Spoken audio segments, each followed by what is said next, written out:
spark of a dream, a passport to the future, and the seed of generational change. Through education, we reflect on yesterday and define tomorrow. UNISA stands at the pinnacle of education through open distance e-learning with a footprint of students in 130 countries worldwide. Rooted in South Africa and the African continent, UNISA can truly claim to be the African university and the center of humanity. Since the founding of the university in 1873 as an examining body, we've been a trailblazer. UNISA is the first and only institution in South Africa to carry our country's name with pride and the first public university in the world to exclusively teach by means of distance education, an ever-changing dynamic university with a global reach. UNISA's history spans the entire modern history of South Africa, opening up a world of academic study opportunities to former activists and struggle heroes, thought leaders, business people, legal experts, acclaimed entertainers, and sports stars. The university takes pride in the more than 900,000 alumni making their mark in diverse fields and capacities. At UNISA, the World Wide Web is our educational playground, but we also have beautiful and impressive campuses. UNISA's Makkelmeek campus is located in the city of Tshwane and is a major landmark of the capital city. We encouraged our students to communicate with the university via online platforms, but you can visit the UNISA's Sunnyside campus, a perfect setting for students to engage with fellow students over a cup of inspiration. The campus in Florida, Johannesburg is designed to meet the education and research needs of students in a range of programs, including agriculture, nature conservation, consumer sciences, engineering, computing, and physics, to name a few. Students in the sciences now have access to UNISA's own laboratories, housing some of the most state-of-the-art infrastructure and laboratory equipment available. Distance learning requires that you study at your own time and in your own space, but that doesn't mean you're on your own. You can also visit a UNISA regional center to get advice, meet other students, make use of UNISA services, have conversations with counselors, and use our academic libraries. We offer an unparalleled range of study choices, ranging from short courses and certificate programs to 3- and 4-year degrees, diplomas, as well as master's and doctoral degrees, with close to 380,000 current students. Our rich tapestry of study disciplines includes the College of Accounting Sciences, Agriculture and Environmental Sciences, Economic and Management Sciences, Education, Graduate Studies, Human Sciences, Law, Science, Engineering and Technology, and the Graduate School of Business Leadership, as well as the Thabo Mbeki School of Public and International Affairs. As a comprehensive open-distance e-learning pioneer, UNISA is known for delivering well-designed, interactive study material and integrated student support. Students have access to a menu of support services ranging from face-to-face tutorials and academic literacy services to study groups and e-tutors. One of UNISA's main aims is to harness the new and emerging potential in information and communication technology, catapulting the university into a truly digital future. To this end, examinations are conducted on college-specific exam portals and are accessed from the My Exams portal. UNISA is well placed to address society's most demanding challenges by using research to meaningfully transform the lives of those in our communities. To that end, UNISA is working towards instituting the following catalytic niche areas: marine studies, aviation and aeronautical studies, automotive studies, energy studies, space study and square kilometer array, fourth industrial revolution and digitalization, natural sciences, health studies or medicine, feminist, womanist, Bosaki theorizations, and student support and co-curricular activities. As Africa's leading open distance e-learning university, UNISA strives to keep up with the constantly evolving higher education landscape in order to serve our students to the best of our ability. We can reflect with great pride on the past 150 years of transformational education, and we are confident in our ability to succeed and become a truly high performance university as we define tomorrow.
Good morning, everyone.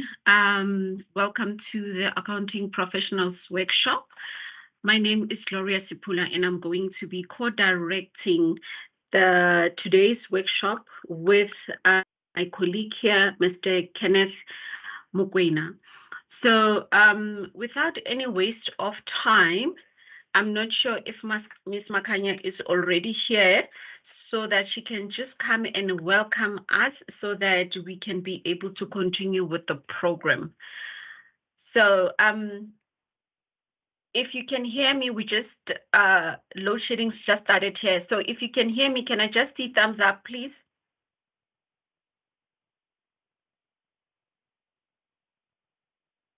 Thank you so much. Thank you so much. The lights just went off, so I thought maybe we were affected by that. All right.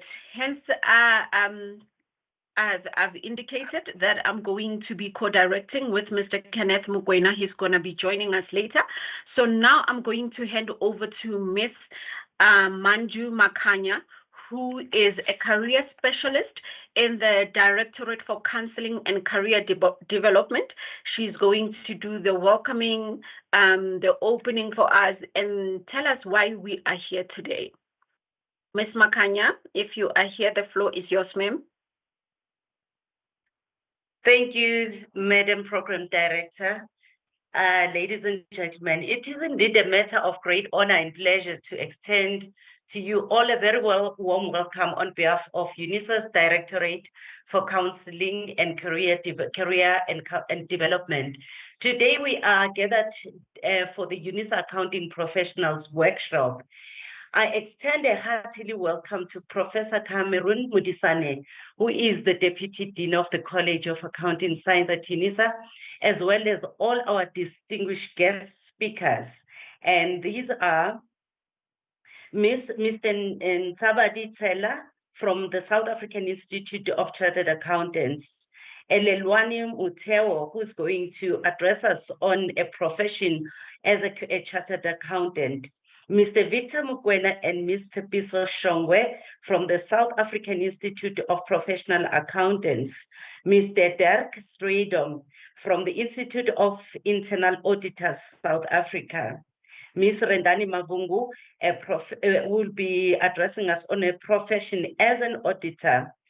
And we are also welcoming Mr. Professor Tankiso Mloyi, who will be addressing us on a profession as a management accountant. And I'm proud to say that Mr. Professor Tankiso Mloyi is our own product at UNISA, is our alumni.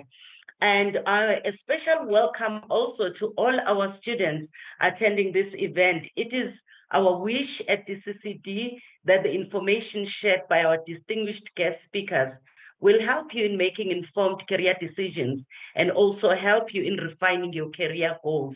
We hope that you'll find this day fruitful and inspiring. Also welcoming all our colleagues who have been working tirelessly behind the scenes to make this day fruitful. You are all welcome and enjoy this day. Thank you, Madam Program Director.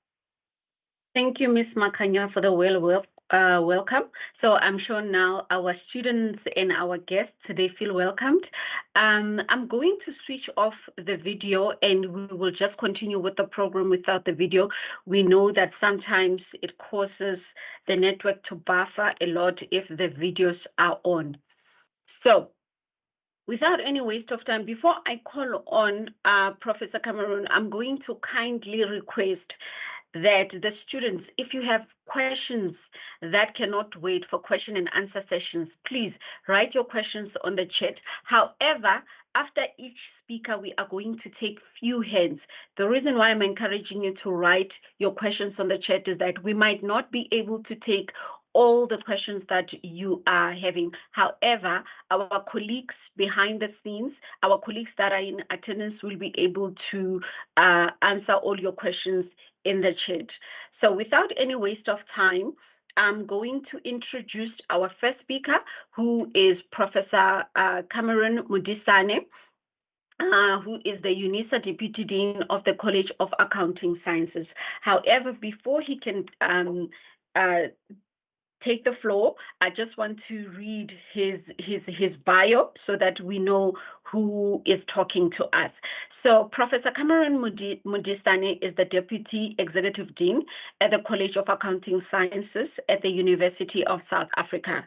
He is also a Board of Director and Treasurer for the Information Systems Audit and Control Association. He is currently the chairperson of the Finance, Risk and Audit Committee of Oxfam South Africa's board. He is also the co-founder and treasurer general of the South African Association of PhDs. Prof. Mudisane has extensive executive and senior management experience in accounting, auditing, finance, project management, and strategy. He holds various qualifications, including a PhD degree in accounting sciences from the Northwest University, a master's in commerce specializing in computer auditing from the University of Johannesburg, and a Bachelor of Commerce honors from the University of Pretoria. He is a certified information systems auditor and information systems auditor professional. He is a member of the Chartered Institute of Business Accountants and a member of Institute of Directors Southern Africa and Institute of International Auditors South Africa, and a member of the Association for the Advancement of Black Accountants Southern Africa. He is currently South Africa's youngest professor of accounting sciences with a PhD in accounting. He has over 17 years combined experience in private, public sector, accounting, and academia. He has previously worked for Auditor General of South Africa, PricewaterhouseCoopers, and Nkoki Chartered Accountants. In his profession as an auditor, he has audited some of the largest banks in South Africa, like Absa Capital, Rand Merchant Bank, FNB, Nedbank, and insurance companies like Discovery, Bonitas, MedScheme, Momentum, and Outsurance. This also includes auditing large clients in public sector like the Office of the Presidency, Transnet, COGTA, Human Settlement, SIPS, etc., and also local municipalities in South Africa. Prof. Modisane has been actively involved in the accounting and auditing profession. He supervises master's and PhD students focusing on the public sector audit, public sector accounting, IT, and internal auditing, risk and governance. He is a regular TV and radio guest speaker on media platforms like Anchor, SABC, SAFM, Radio 2000, YFM, and True FM.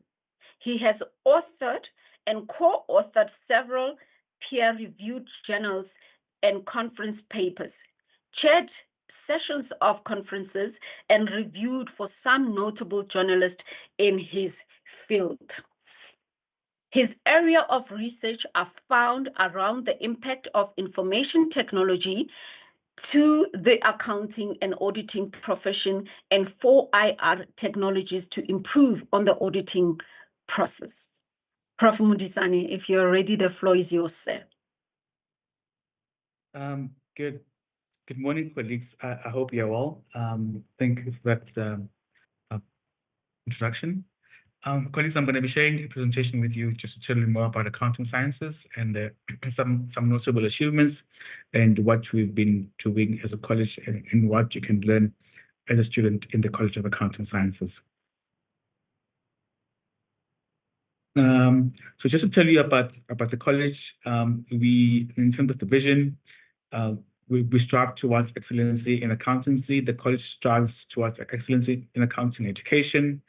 And also we are well positioned in terms of the higher education, and we offer high quality qualifications. And also you'd note that we are accredited by the Council of Higher Education and also endorsed by several professional bodies around the world and locally as well.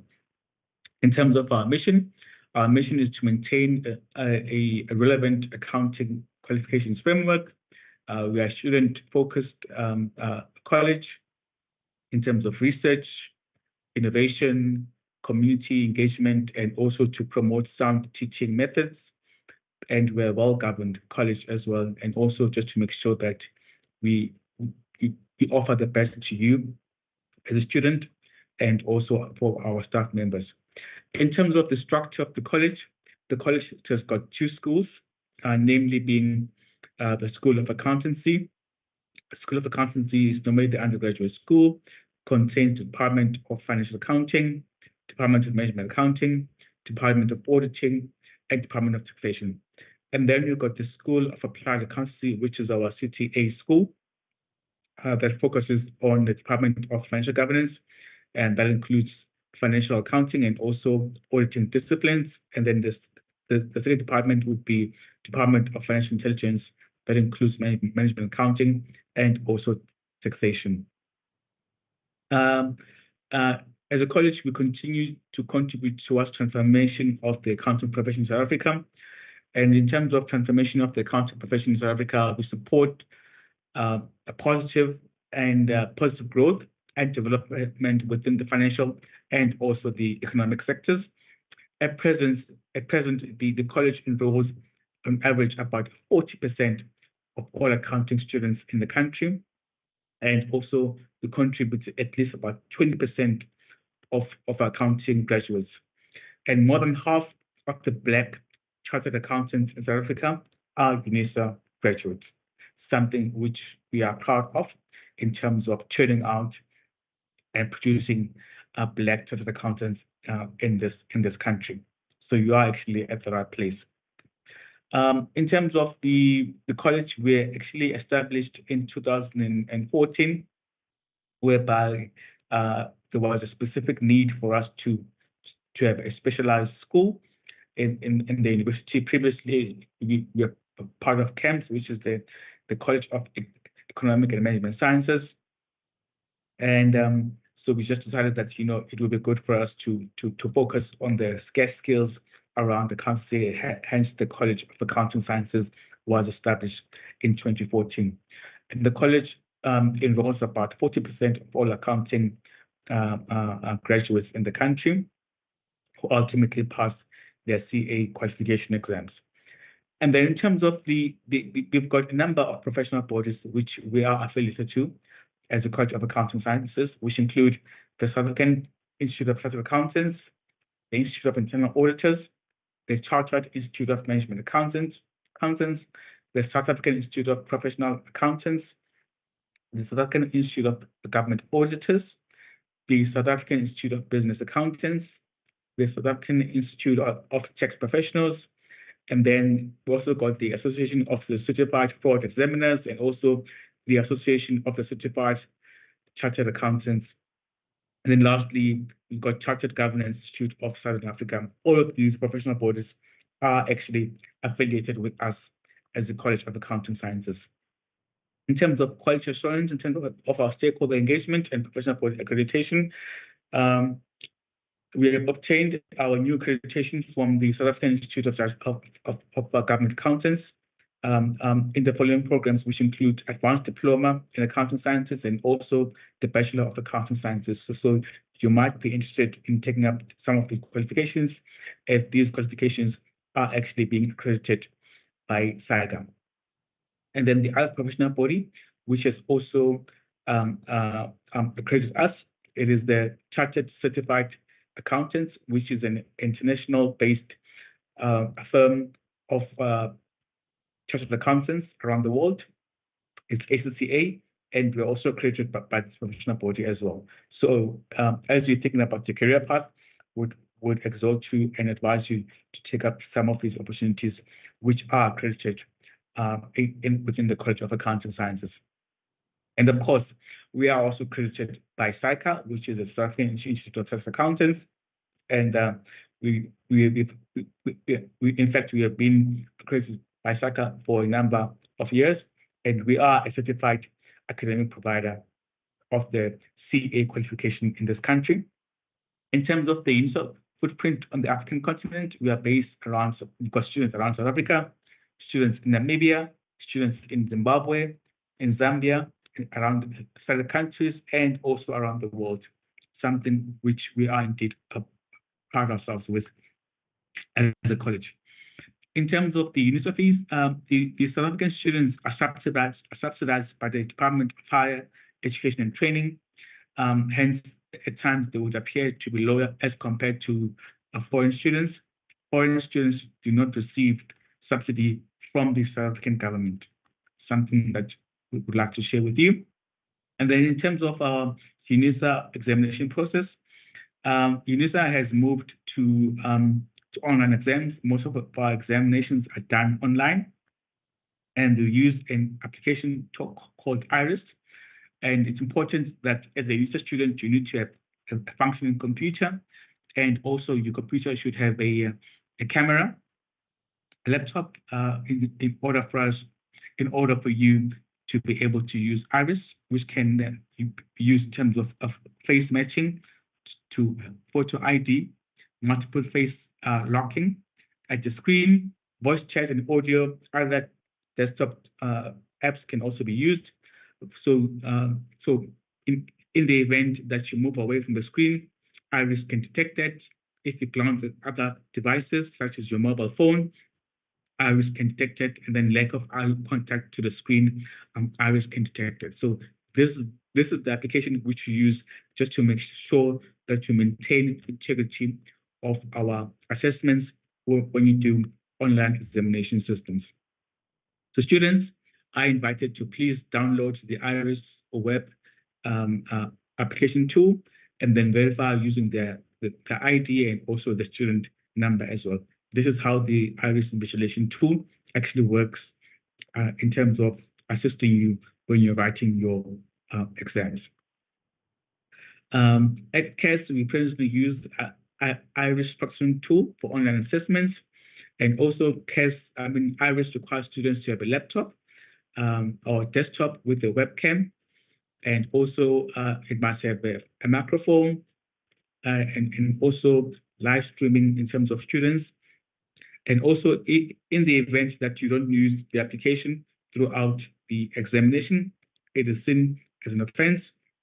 And we advise you, as students, please stay away from cheating and plagiarism, as the university does not tolerate any form of cheating. There are actually harsh punishments for those students who engage in any form of cheating or any form of plagiarism within our examination process. Then here, it just tells you how the iris application works, but I'm sure you will receive more detail in terms of how does the application actually work. In terms of some college events, we had our college opening, which happened in February, whereby we opened our college, whereby we had all our staff members attending this event, just to briefly outline the action plan for the year, and just to galvanize our staff members to be excited and to be energized in terms of welcoming new students who are joining us for the 2024 academic year. CAS has got various outreach programs in terms of visiting schools. As you can see here, we are actually at one school in terms of giving students career guidance and support, and telling them more about what the institution does. Sorry, colleagues, there's someone who's got their mic on and that is distracting me. Please switch off your mic. And also, furthermore, we've got various career exhibitions which do happen around the College of Accounting Sciences. In fact, we're at the November Career Exhibition Center, whereby we were just telling students there in Makando about creating awareness around qualifications that are offered within the College of Accounting Sciences and what we do at UNISA, and also giving students career guidance in terms of the career path that they can follow. And also, we are also in the Limpopo province around the Mastec College in Seshego, again as well, just to give students career guidance and just to support them and just to give them ideas, and also making sure that they are passionate about the career of accounting. And then earlier this year, we had our budget speech breakfast. As you know, the Minister of Finance would normally table the budget speech in Parliament, and then we had a panel of experts whereby we had to dissect the budget and just give some financial tips in terms of how to navigate around this budget speech and changes which happen around the tax legislation. And then I would also like to share some highlights in terms of notable achievements within the college. Last year, we hosted a cocktail event with our stakeholders and students, and also we received a certificate of recognition from the South African Institute of Government Auditors, and also we also obtained a full accreditation by the South African Institute of Professional Accountants, as well as ACCA, and also some notable achievements for our Engage Scholarship. We got the best. The College of Accounting Sciences received the best research on audit committees. This is the team which actually won the award. It is based in the College of Accounting Sciences. And also, we've got Dr. Setsani Musunda, who received the Private and Public Sector Academic Year Award from Mabasa. So she actually won the best academic for the year.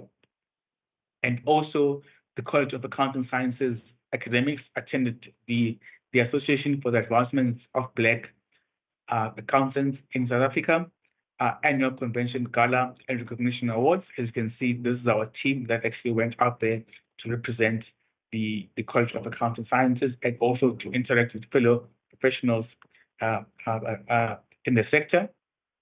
Other notable achievements include the college's BCom internal auditing and also the postgraduate diploma in internal auditing was conferred with a recognition in terms of receiving accreditation in the internal auditing education partnership program from 2023 up to 2028, which is a 5-year recognition and accreditation, which shows that indeed our qualifications that we offer here at UNISA are indeed accredited by various professional bodies, including international ones. And also, we've got about 3 Black female chartered accountants who completed their PhDs in accounting, which is the first for the college last year, something which we're really proud of. The fact that we've got Black female chartered accountants who are also completing their studies and also furthering the studies in the area of PhD in accounting. And then something else which happened last year, we had we did our hybrid venue-based exams, particularly for the CTA program, whereby there were more than 1.5 students across 23 regions, including students from Swaziland, Namibia, Zimbabwe, who sat for the first exam session last year in October. And also this happened again this year in February when we had our hybrid venue-based assessments for the CTA program. Other notable achievements, including at the first ever Chartered Global Management Accountants, we received the professional award in terms of Africa. We received a prestigious award in terms of leadership around the Leadership Award being awarded to the College of Accounting Sciences, something which we're indeed proud of again as well. And then something else, last year we conferred a doctorate to Mr. Sizwe Masane, the trailblazing South African businessman. Some of you might know him. He was the chairperson of NSFAS. He was also the CEO of First Bank, and also he's also a founder of Sizwe Masana and Gobodo, which is SNG Chartered Accountants. So we actually honored him with a doctorate in accounting sciences. So these are some of the notable achievements which I would like to share with you. Thank you, colleagues. This brings us to the end of the presentation.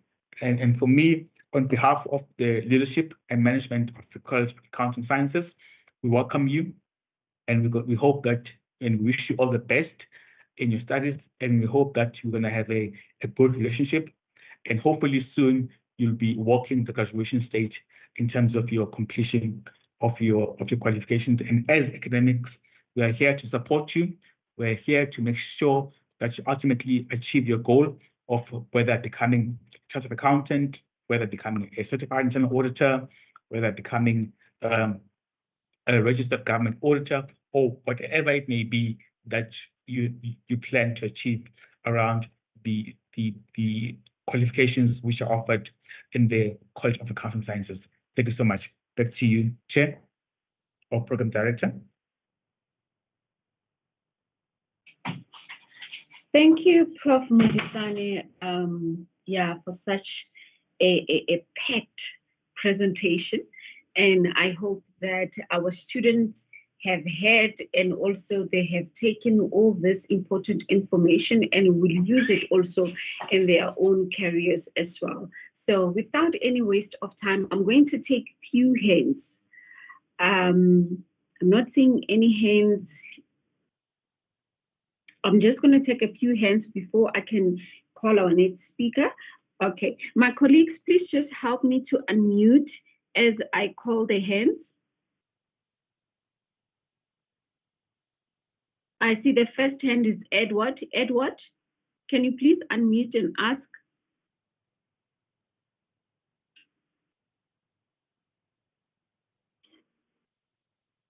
Edward?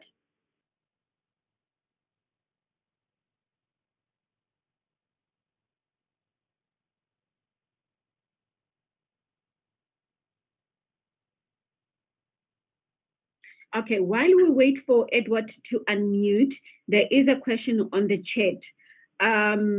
Prof, there's a question here that says, good morning, Prof. Please explain why UNISA has CTA 1 and 2. CTA 1 and 2. I'm not sure if Prof will get the question, Prof. No, I got the question. It's fine. I can answer the question. The reason why we've got CTA 1 and 2, we have learned, studies have shown that it's actually much more better, especially for students who don't meet the minimum requirements. So after you complete your BCom in accounting sciences, those students that meet a minimum requirement, an average of above 55%, they'll go straight to CTA 2, which is a year. For those students who don't meet the minimum requirement of an average of 55%, they'll have to go to CTA 1. So it's almost like CTA 1. It's almost like a preparatory course to make sure that you're ultimately successful once you do CTA 2. But then if you complete your undergraduate degree and you get a minimum average of about 55%, then you can go straight to CTA 2. If not, you go to CTA 1. I hope it makes sense. Thank you, Prof. I'm going to request that our attendees and our presenters, please, if it's not your turn to speak, please make sure that your mic is muted. It's causing disturbance because Prof is trying to explain, but we can't hear what he's saying because people are speaking at the background. So I see there is a hand here from Maupi Rufus. Maupi, you can unmute yourself. Hello. Yes, Maupi, you can go ahead and ask Prof. Yes, I wanted to ask, since for postgraduate, for CTA, if let's say you do CTA level 2, you don't have to do CTA level 1.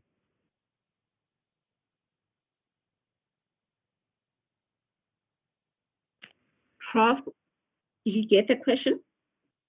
I don't get the question. For example, the 55% mark is based on the final year modules in your third year. If you get above 55%, you'll go straight to CTA 2. But if you get below that, you're going to have to go to CTA 1. I hope it clarifies. And remember, you need to have passed CTA 2 in order for you to be able to sit for the ITC SACA board exam. So it means you need to pass all 5 modules at CTA 2 in order for you to be able to sit for the SACA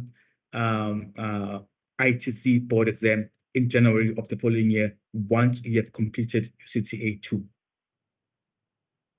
Back to you, Program Director. Thank you, Prof. I'm sure that has answered the question. Prof, I have a question here on the chat. So I will be just changing between the chat and also just taking hands. I have a question here. Good morning, Prof. What makes CTA tough or difficult? And what can we do in our third year to prepare for the challenges in the CTA year and prosper? Yes, good morning, students. What makes CTA tough is the fact that you need to pass, for example, all 5 modules in 1 year, in 1 sitting. And it's mainly about the volume of work that you need to do. And it requires you to be dedicated in your studies I would advise you, and again, what I've noticed is the fact that, students, some of them, they do take chances and they do cheat. So strongly advise against that. Please do not cheat. Please do not make use of, some people will claim that they're going to write the exam for you. You must pay them 1.5, etc. Please don't do that, because you are jeopardizing yourself and your career, and you're wasting your parents' money and also your time. So as a student who's doing CTA, you need to be completely dedicated to your studies. It's a very tough program. And in the program, what makes it extremely difficult is the fact that you need to pass all the modules in 1 year in order for you to be able to qualify to write the SICAM ITC board exam in the following year, which is normally written towards the end of January. And in terms of support program, which we've got, in fact, the College of Accounting Sciences, we've got a UNISA board course, ITC board course, which normally runs between December and January. We normally have face-to-face classes for that.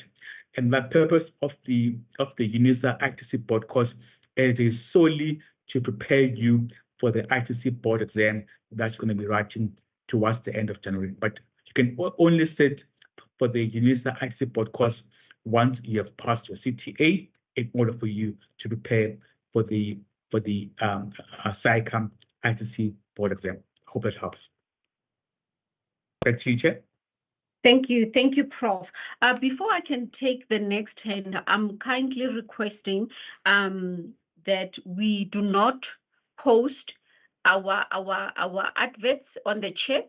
I see there are people who are posting their private tutoring classes.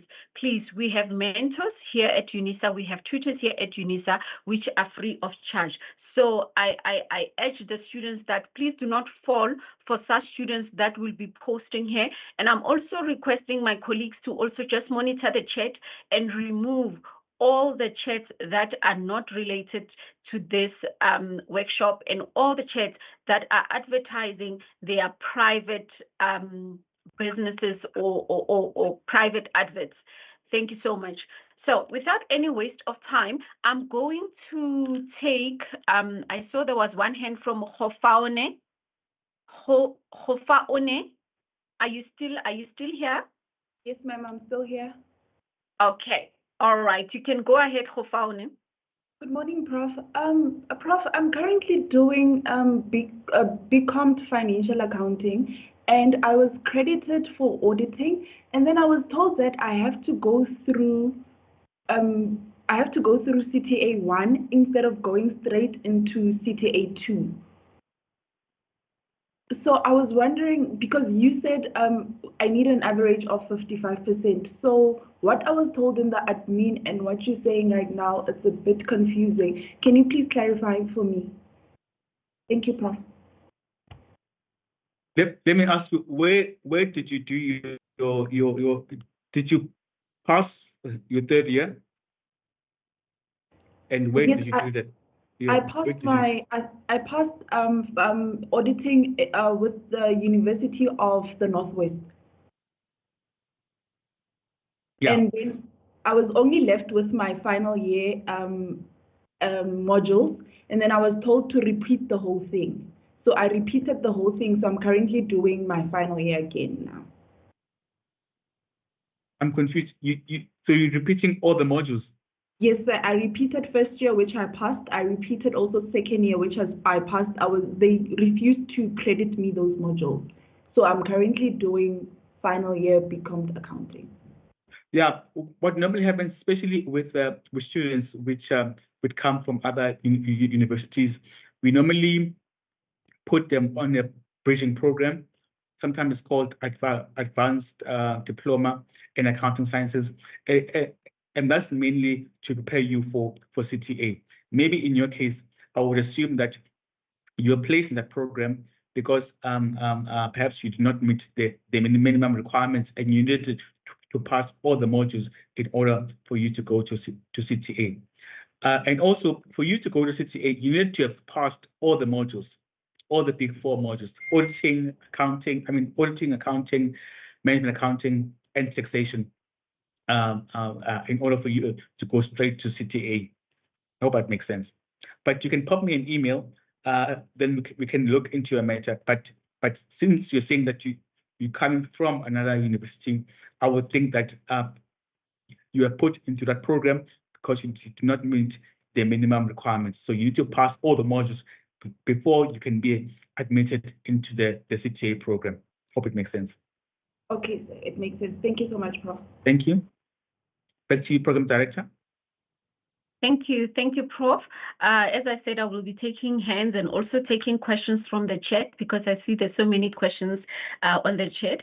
We still have a few minutes while our next speaker is still trying to connect. Okay, Prof. So the next question, it says, okay.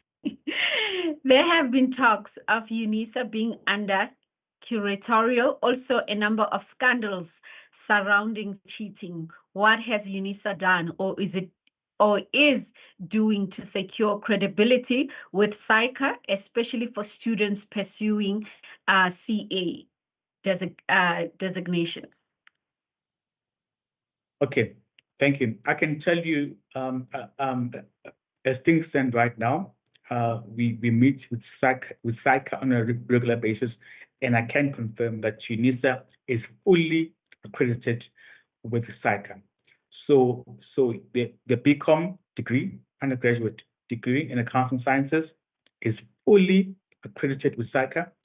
The CTA 1 and CTA 2 programs are fully accredited with SAICA. So I can assure you that once you get your qualifications, once you pass, you will be eligible to sit for the ITC board exam, which is required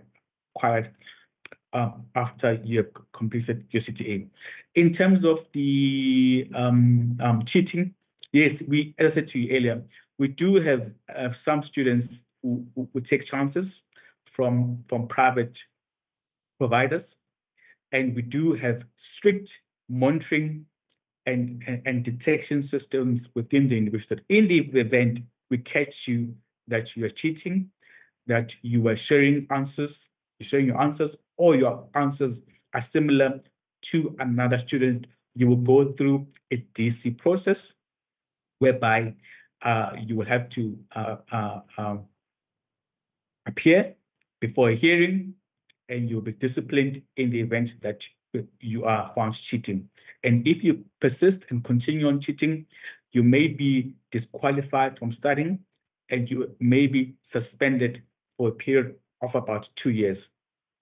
So the process of DC, it does take a bit of time, but we do catch students. In fact, we've got about a 90% success rate in terms of catching students who are cheating.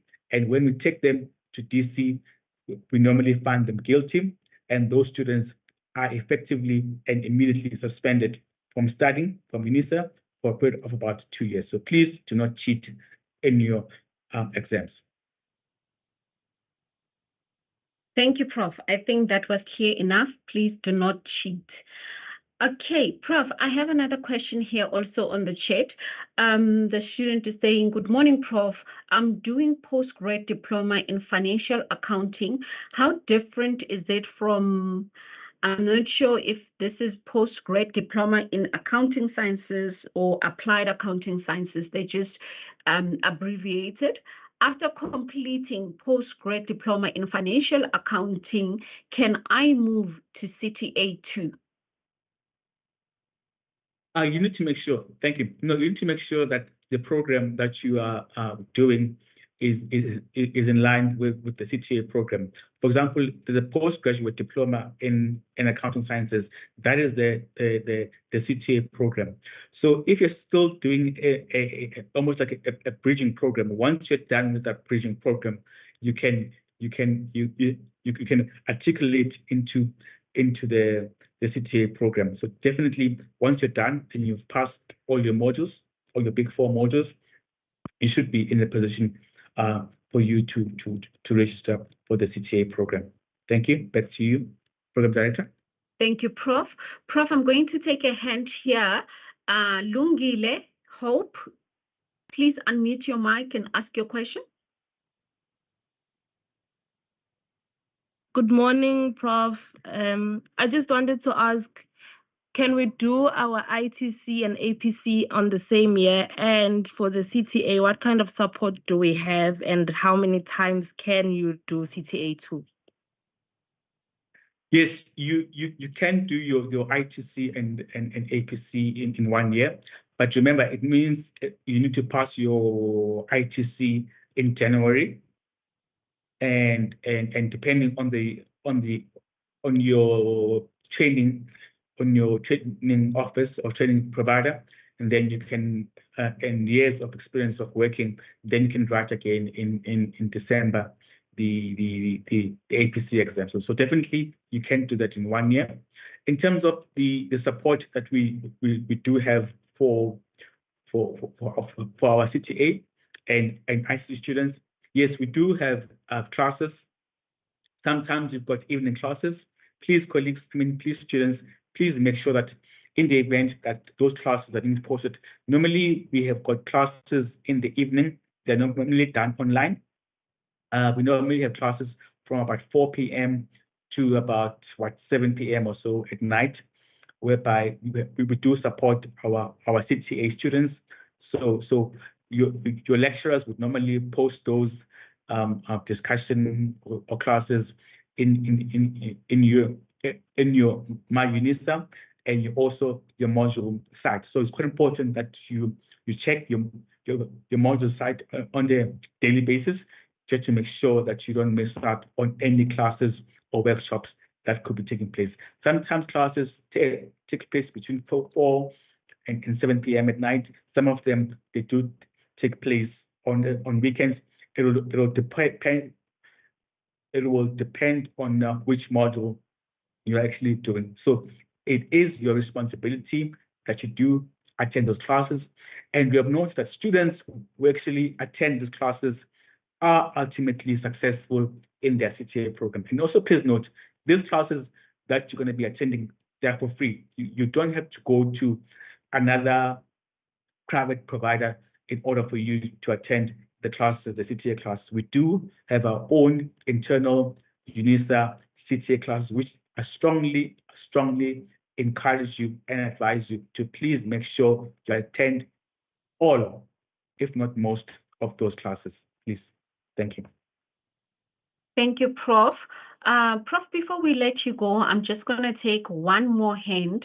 I see that there are some hands, but unfortunately, because of time, I will not be able to take them. However, I encourage the students to please write your questions on the chat. Prof will try by all means to respond to your questions while he's with us. If not, the colleagues that are also in the College of Accounting Sciences will also assist with answering your questions on the chat. So I'm going to take this last hand from Nondumiso Felicia. Maybe Gloria, you can take maybe 2 hands, then I can answer them at the same time. Okay, Nondumiso, you can ask your question, and when you are done, Karina Siwelane, please ask your question also. Yep. And then I will close it there. Thank you. Good morning. Thank you so much, Gloria. Good morning, Prof. I'm asking, okay, I'm doing Bachelor of Accounting Science in Financial Accounting. And then I do have a diploma from TT, Public Finance. And then when I got here, you were answering Ms. Masinga, if I'm pronouncing it wrong, I'm sorry. Yes, so concerning being credited, when I got at UNISA, they said Bachelor of Accounting Science, the bachelor requires you to do CTA 2. Well, if you want to proceed, you can do CTA 2, CTA level 2. And then the requirements were that of CTA 2 is that you pass all your final year modules in 1 year. then you can qualify for CTA 2. So I was very confused. Can you clarify? I was very confused when you told Ms. Masina that normally people who have a different qualification should apply for advanced diploma. Were you trying to say that we mustn't, when we get to the Bachelor of Accounting Science, we mustn't be credited for the modules we've done before? Or are you saying in the last year? Because that's how I understood it at first. On the last year, all 6 final modules, meaning I can repeat financial accounting 3 instead of the others. I don't know if I'm making sense. Can you please clarify on that?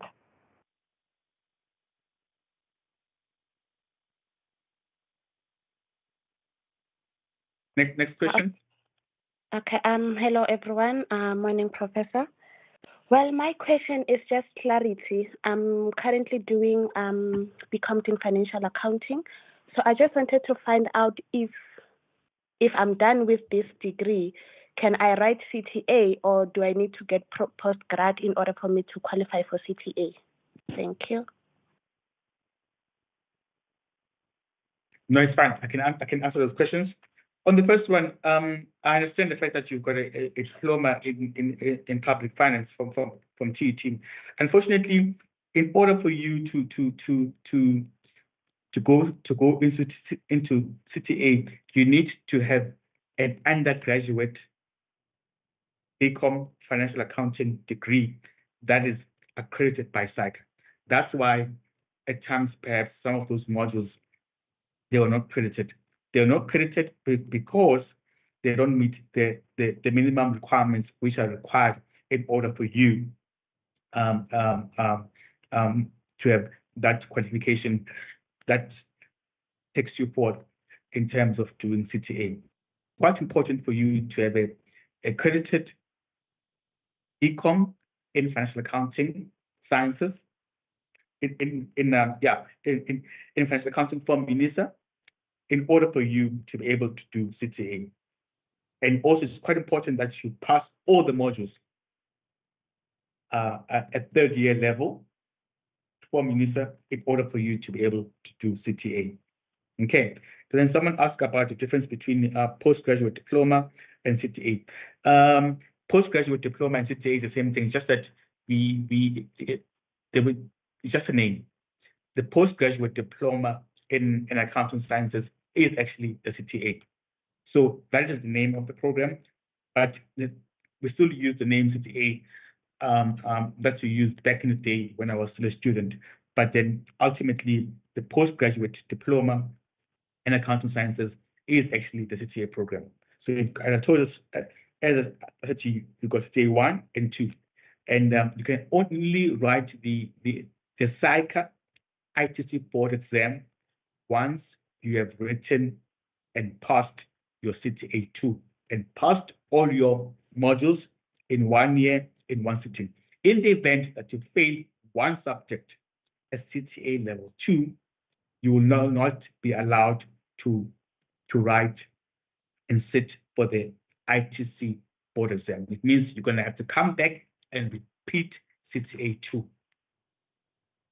So it's quite important that you work extremely hard when you're doing your CTA and that you pass all your modules in 1 year in order for you to qualify to write the ITC SAICA board exam the following year in January. Hope that makes sense. Back to you, Program Director. Thank you so much, Prof. Thank you for your time, and thank you for your presentation and the information that you have shared with our students. I hope that maybe even after this, you can still stay with us for some time and help to answer some of the questions on the chat, so that we can try and help our students as much as we can. So, without any waste of time, I'm going to call on our next speaker. I'm requesting that the ones who have their hands up, please, you can put them down for now. Let's allow the next speaker to do the presentation, and then we can ask the questions after they have completed or they are done with the presentation. So the next speaker is Mr. Nchabadi Taylor. He's from SAICA, which is South African Institute of Chartered Accountants. Mr. Tiller, if you are here, you can take the stage. Thank you. All right, good morning, everyone. I hope everyone is good. So as the speaker's already announced, my name is Njabadi Tetla. I'm from SAICA. I'm the project manager in the training department, and I'm grateful for this opportunity to come and give you guys a chat regarding the training regulations and a couple of things to take into consideration. So I just want to share my screen. I did prepare a couple of slides, so I'm just a second so I can share my screen.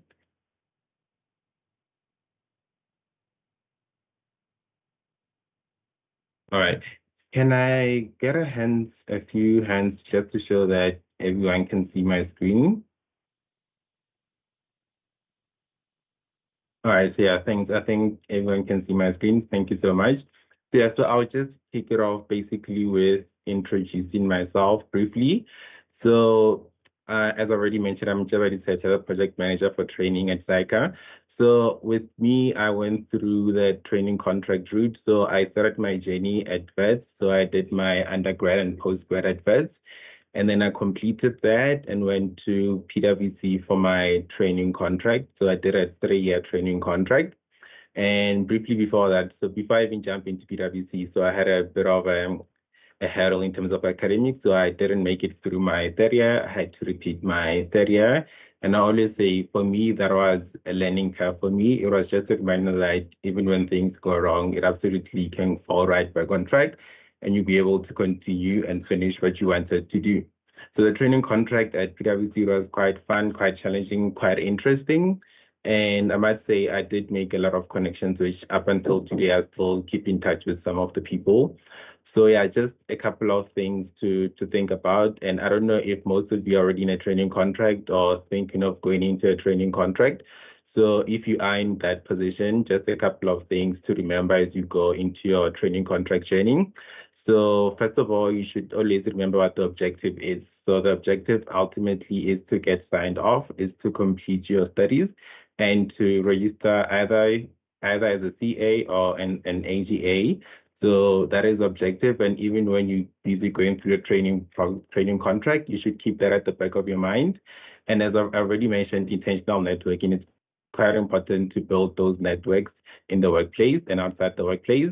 And the support system as well is quite important. It's quite important to have people in the workplace who are going through the same journey as you, who understand your struggles, who understand what you're going through, as well as managers as well and mentors. It's quite important in the journey.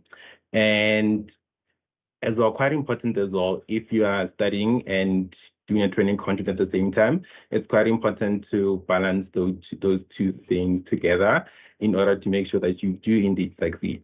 So it's also important to also communicate some of your boundaries and challenges to your managers and your peers so that everyone can be on board on this journey and ensure that you do get through it successfully.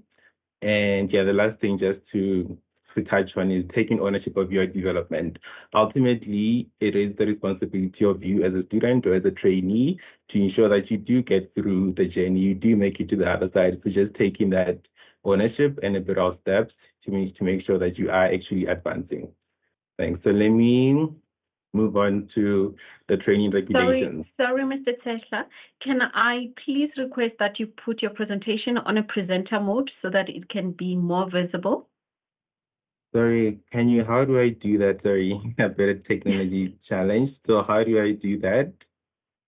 Okay, you will go there at the bottom where there is next to notes, there's 1, 2, 3, 4, the 4th icon that looks like a screen. Next to notes. Yeah, at the bottom, the 4th icon that looks like a screen, yes. You will, yeah.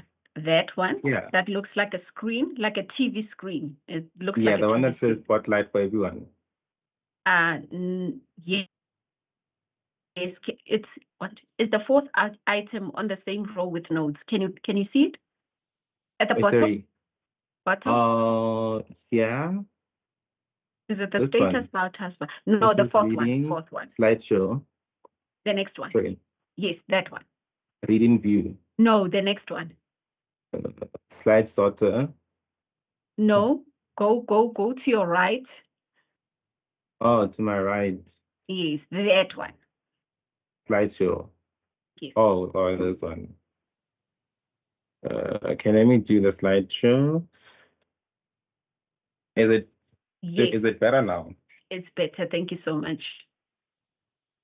All right, thank you. So in terms of your training program, I'm tasked with explaining what the training regulations are and the importance there of it. So first of all, what are the training regulations? So training regulations pretty much sets out how a training contract should function. It sets out everything from, it will define all all the terminologies that you're going to use in the training program. It will define the duties of a training officer, the duties of a trainee, and in terms as well of what is the requirement. For example, if you start in a training contract with your highest qualification being metric, so you would have to be in a 5-year contract, So it pretty much sets out everything. So I would say the biggest takeaway from this should be that the training regulations are important and you should at least have sight of it. We do update them once a year, but it's normally not a lot of changes, 1 or 2 changes here and there. So I would just say have a thorough read through it once, and then every year just go and have a look at what has been updated and also refresh your knowledge. So yeah, in terms of your training contract journey, the first step would be to get your training contract registered on TCMS. So if you haven't done that, you need to do that as you have 7 months from your contract start date to have that contract registered on TCMS. So the sooner, the better. And in terms of the duties as a trainee, so every trainee accountant has certain obligations and duties as per the training regulations. It's in Annexure 3. So you need to first of all diligently serve the profession, and you shouldn't engage in any other work or business without the consent of a training officer. So it happens that sometimes you might have a task, or let me not say a task, maybe you do have a bit of engagement on the side outside of your normal work environment. So you do need to have written consent from a training office in order to be able to go about that. And one of the important things as well is to do your assessment forms on time, be it your LORs on the EIT system or be it the TSRs and PSRs on the 2016 training program. As a trainee, that responsibility also falls on your shoulders as well. Then touching on to the duties of a training officer, the training officer as well, they do have certain duties and responsibilities. One of the main ones is to make sure that as trainees, you do have enough exposure so that you can reach your proficiency levels as well as the competencies required in order for sign-off. So that is a duty that a training officer has at all times. So if you find that a training officer is not exercising that duty and you've had discussions with them and to no success, that is when you can definitely bring it to our attention as ICAM. Then during the training contract period as well, important to remember, especially if you're studying, is academic progress rules. So academic progress rules pretty much means that you need to pass at least one academic year in a 2-year period. So if you fail to do that, your training office can cancel the training contract or they can give you an additional year called discretionary year. Should you not pass in that discretionary year, then they would have to cancel a training contract. So academic progress, it applies strictly to everyone who does not have an accredited qualification. However, if you do have an accredited qualification and your training office does require that you study further and have CTA, they can definitely do that, and you need to also show academic progress for CTA. And yeah, some of the things as well to take into account is suspensions. Sometimes life happens. You might find that you need to suspend. Maybe you've fallen ill or there's something else that's happening. It's also set up in the regulations. So you can have a look at some of the examples or scenarios whereby you can suspend your training contract. I think one of the popular ones is maternity leave. So you can definitely suspend your training contract. And if you get to the end, you don't have enough competencies or you don't have enough core hours, you can have an extension. So that definitely does try to assist trainees to get over the line.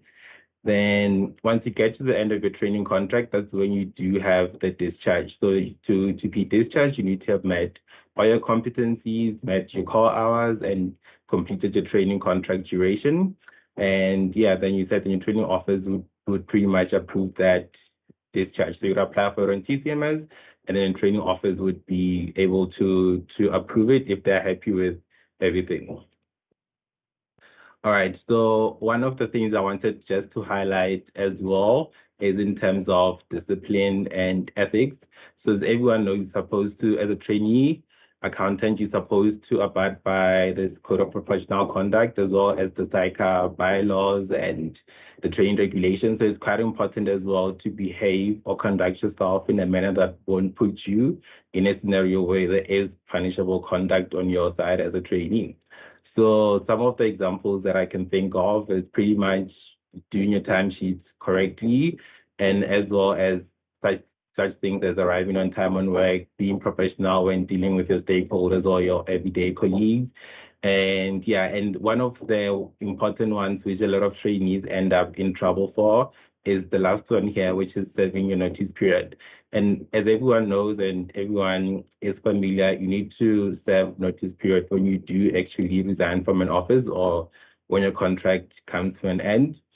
So some of the trainees, it happens that sometimes they do resign effective immediately, or they do resign and serve a short notice.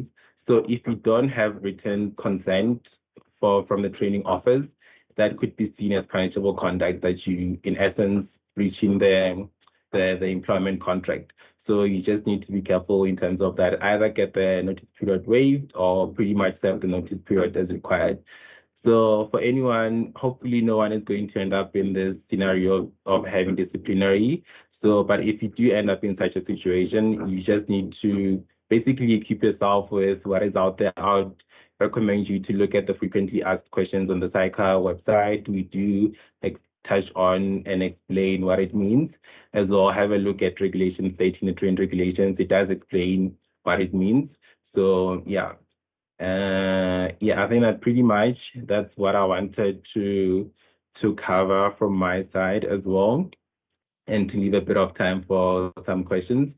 So in terms of contact, you can contact me always on this email address. Mostly I do deal with training or trainee related matters, so you can reach out to me. But some of the items here as I've listed, for example, if with regards to a penalty waiver application, which I didn't touch on, is also in terms of a penalty waiver, if as a trainee you have to leave from one office to the other, if it's one of the reasons which was outside of your normal control, for example, let's say the office was to be deaccredited, or you fell ill and had to cancel a training contract and then resume at a later stage, or you had to cancel for full-time studies and meet all the other requirements, you can get a waiver in terms of the 6 months penalty on your contract. So if you do want to, or if you do qualify for that waiver, you can always reach out to Neo, and then he will assist in terms of that. Anything else as well in terms of, for example, if you have EAT-related issues, you can contact Zendesk. If you have technical issues on TCMS, you can contact TCMS at SAICA. So that's pretty much our contact list. That's the training department in a nutshell. So yeah, for that brings me to the end of my presentation, and I'll be able to take questions now if there are any questions. Thank you, Mr. Tesha, and thank you for the information that you just shared with our students. And we would also like to apologize for the surname there at the beginning. I realized that it was a typo on our program. So, Mr. Tesla, before I can take hands, I'm seeing some questions here on the chat. So I'll be taking questions from the chat and also a few hands. There's a question here from Linda. Linda says, I'm doing third year in accounting sciences. May you kindly advise if it's possible to get a training contract at this level? If yes, which sites can one use to apply for the contracts? Absolutely.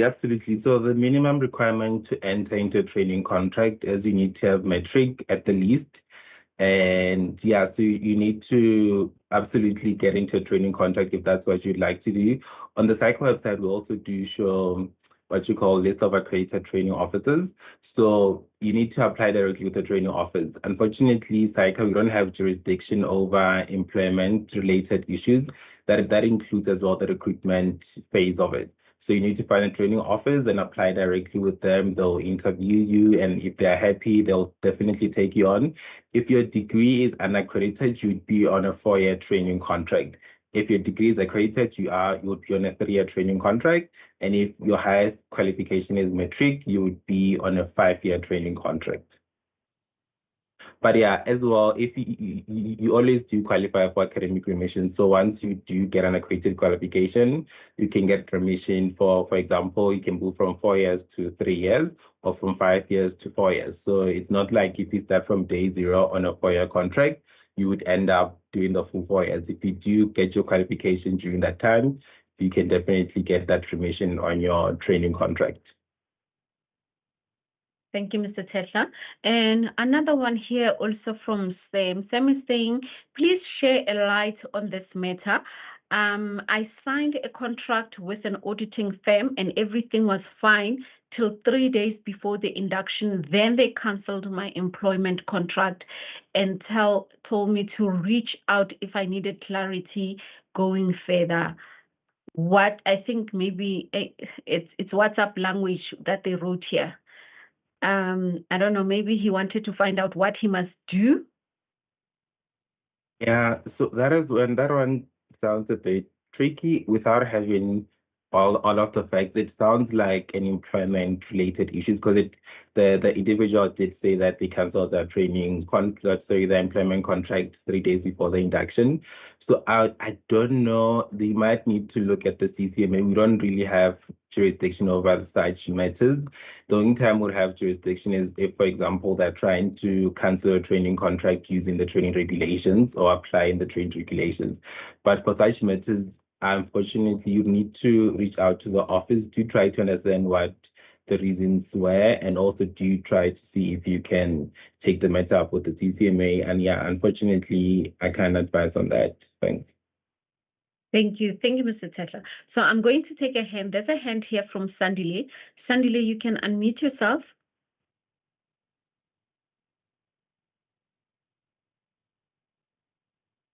Sandile Mbegezeli. Colleagues, can you please help to unmute Sandile Mbegezeli?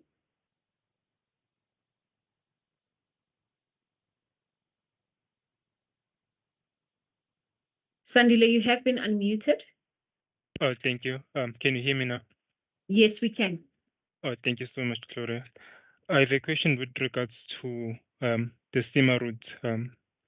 So I'm pursuing a career in terms of becoming a management accountant, although I can tell that we are more focused on SAICA. But I would like to ask if Mr. Tetla would shed some light in terms of assisting me in giving information with my specific questions on SEMA, or maybe does he have any information where I can reach out to in terms of mentorship and tutors or anything of that sort? Should I go on to ask questions, or maybe would refer me to someone who may have that kind of information with regards to SEMA? Yeah, I think for SEMA, rather send me an email. There is definitely a colleague of mine who specifically does work with such related matters. So send me an email, then I'll forward it to him, and then he'll be able to advise you in terms of any question when you want to convert from SEMA to CASA as well. So it's safer to send me that email, then I'll direct you to the right person. Thanks. Thanks, Mr. Tetla. Yeah, but I do have some experience in SAICA, although I didn't enjoy auditing. But I had to go for what I felt like it will align with what I think I'm best capable to. But I just need some information on that one, and I'm really grateful that you're shedding some light in terms of the SAICA. But for me, my questions are very specific. They are more geared towards SEMA. All right, great. And yeah, and I do tell trainees that you need to know what is in line with your purpose and what you'd like to do. So if auditing is really not your passion or the direction that you want to go to, it is okay to change, just like how some trainees do move from finance to auditing. So it's up to the trainee in terms of what's going to serve your purpose in the long term. Yeah, thanks. Oh, thanks, man. Can you drop your email on the chat box or somewhere maybe where I can get it for me to contact you? Yeah, definitely. I'll put it in the chat. Thanks, ma'am. Thank you, Mr. Tesla. I'm going to take one last hand. Unfortunately, because of time, I'm going to request that other questions be written on the chat, and Mr. Tesla and the other colleagues will also assist in answering some of the questions. I see that our colleagues are also on the chat answering some questions about the tutorials and so forth. Thank you, Ms. Nzako Muhlaba. I see that you are assisting our students on the chat as well. And I'm also going to request my colleagues maybe to share also a link for students who need mentors so that you can be allocated with a mentor. There's a link that will be shared on the chat. You can complete it if you need a mentor. Mr. Tesla, I'm just going to take one last hand from Mohammed Salman. Mohammed, you can unmute.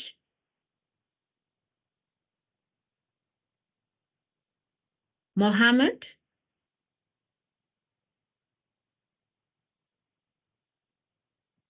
Hello, can you hear me? Yes, we can hear you. All right. So I just wanted to ask, what's the requirements to get a training contract with SAICA? All right, so you need to have an employment contract, so you need to find a training office, and then you need to have the qualification. So you need to have an accredited qualification. We have a list on the SAICA website as well. If you don't have one of those, you'd need to give us the qualification that you have and provide us with proof of enrollment for an accredited qualification or a course that leads directly to an accredited qualification. So in a nutshell, those are the minimum requirements to get a training contract with SAICA.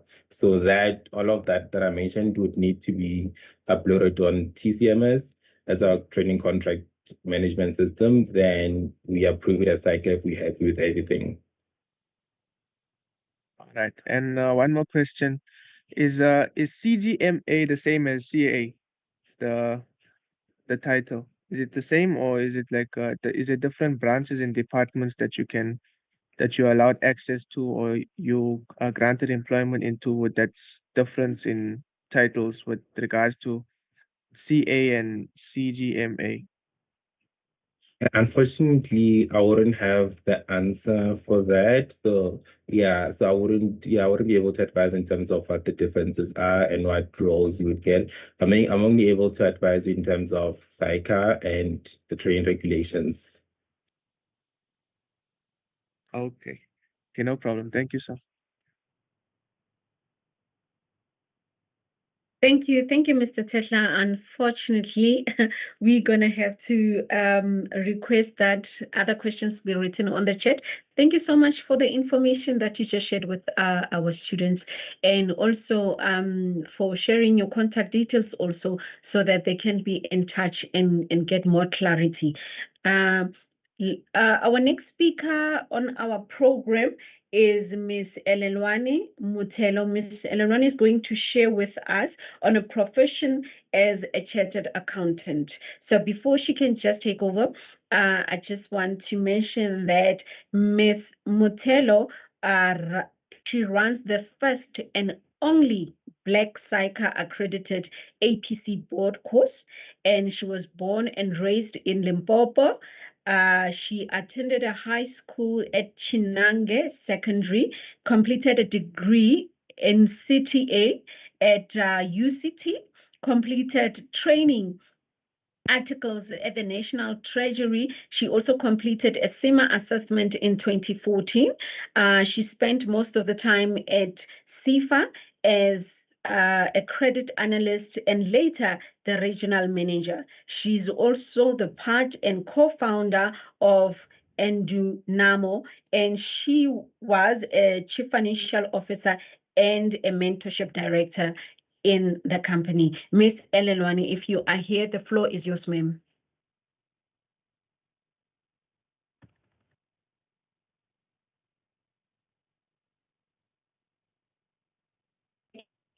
Good afternoon.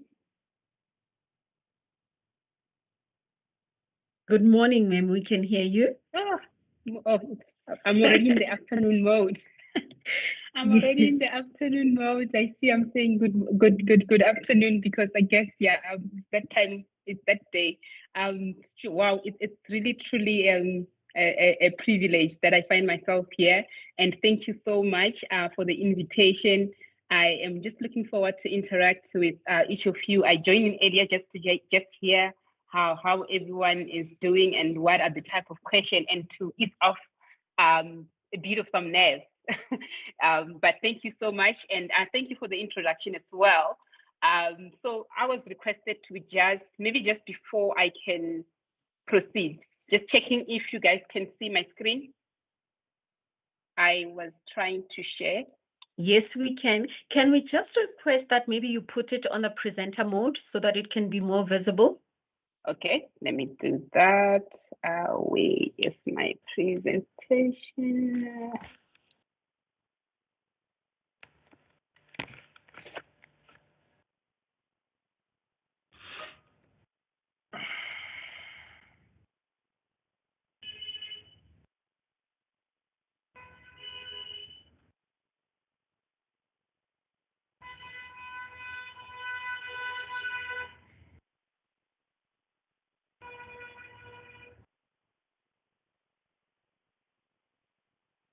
It's got a MacBook.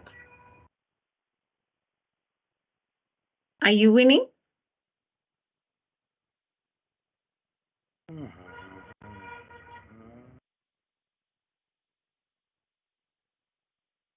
Okay, colleagues, can we just give Ms. Elelwane just a minute or so? I'm not sure if she lost connection.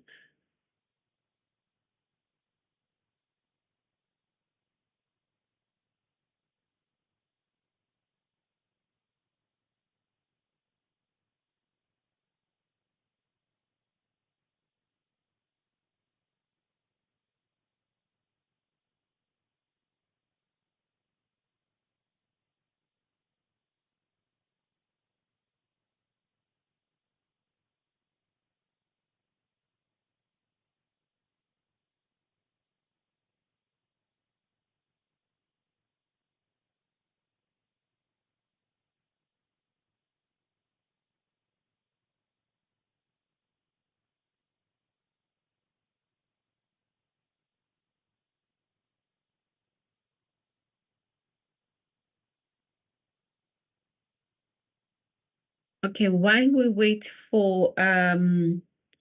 Mutelo to rejoin, please note that a link for mentors, or if you want a mentor, has been shared on the chat. You can just click on it and complete the link. And also, there is a presentation that has been shared with you, presentation from Professor Cameron Modisane. For those of you that are interested in the presentation, it's also been shared on the chat.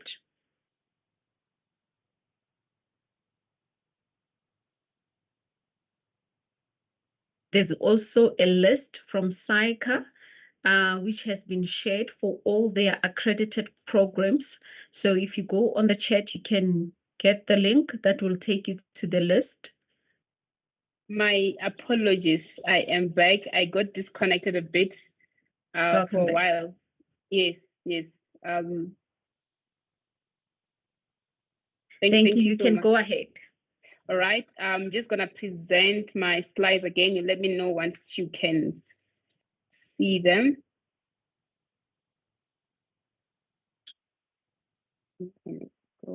At them. Yes, thank you so much. Oh, great. Thank you. I think thank you so much for the introduction. As I've already been introduced, I come from a very rural area called Masakona, Mashamba. I grew up there, went to school in Chingange, and while I was still schooling, I went to a trip in Cape Town, and I was like, I wanna come go study at Cape Town. That's where UCT. That's where I completed both my degree and my CTA there, and I've always loved strategy. So my love for strategy, after having qualified as a CA, I was like, let me just check other professions which will also assist me in enabling me or enhancing my strategy and management accounting love. And then that's why I completed my CIMA assessment in 2012, 2013. 2014. That's where I completed my SEMA assessment. And so I was asked really to just come talk to you about my journey as a chartered accountant. And really, as I was listening through some of the questions you're coming through, I could hear that in the group, there are other students who are interested in the SEMA route and students who are interested in the CA route. Really, for me, it starts with one thing: passion. What are you passionate about? What do you love doing? What is that one thing when you do, you feel like it's not a chore? And even when you're over and above, even when you're exhausted, what's that one thing which will wake you up? And for me, even when I was still just going through my studies, I remember when I was doing my last year of my degree, I almost quit because I was like, I think this is just too much. But I kept my eyes on the ball. The ball was that I wanted to be a CA. The ball was that I wanted to have my own financial freedom. I was tired of asking money from my mom, who has 5 kids and just a mere teacher. So for me, it was financial freedom. And when I really researched about then, when I was still doing my studies, which profession will assist me to get out of that current circumstance which I was finding myself, and it was a CA. And it just so happened that I loved commercial subjects. So for me, really, after I passed from grade 12 and I went on to do my degree, even when I had those challenges through my degree, through almost exclusion from doing CTA at UCT, it's just that part of thing that I always kept my eyes on the goal.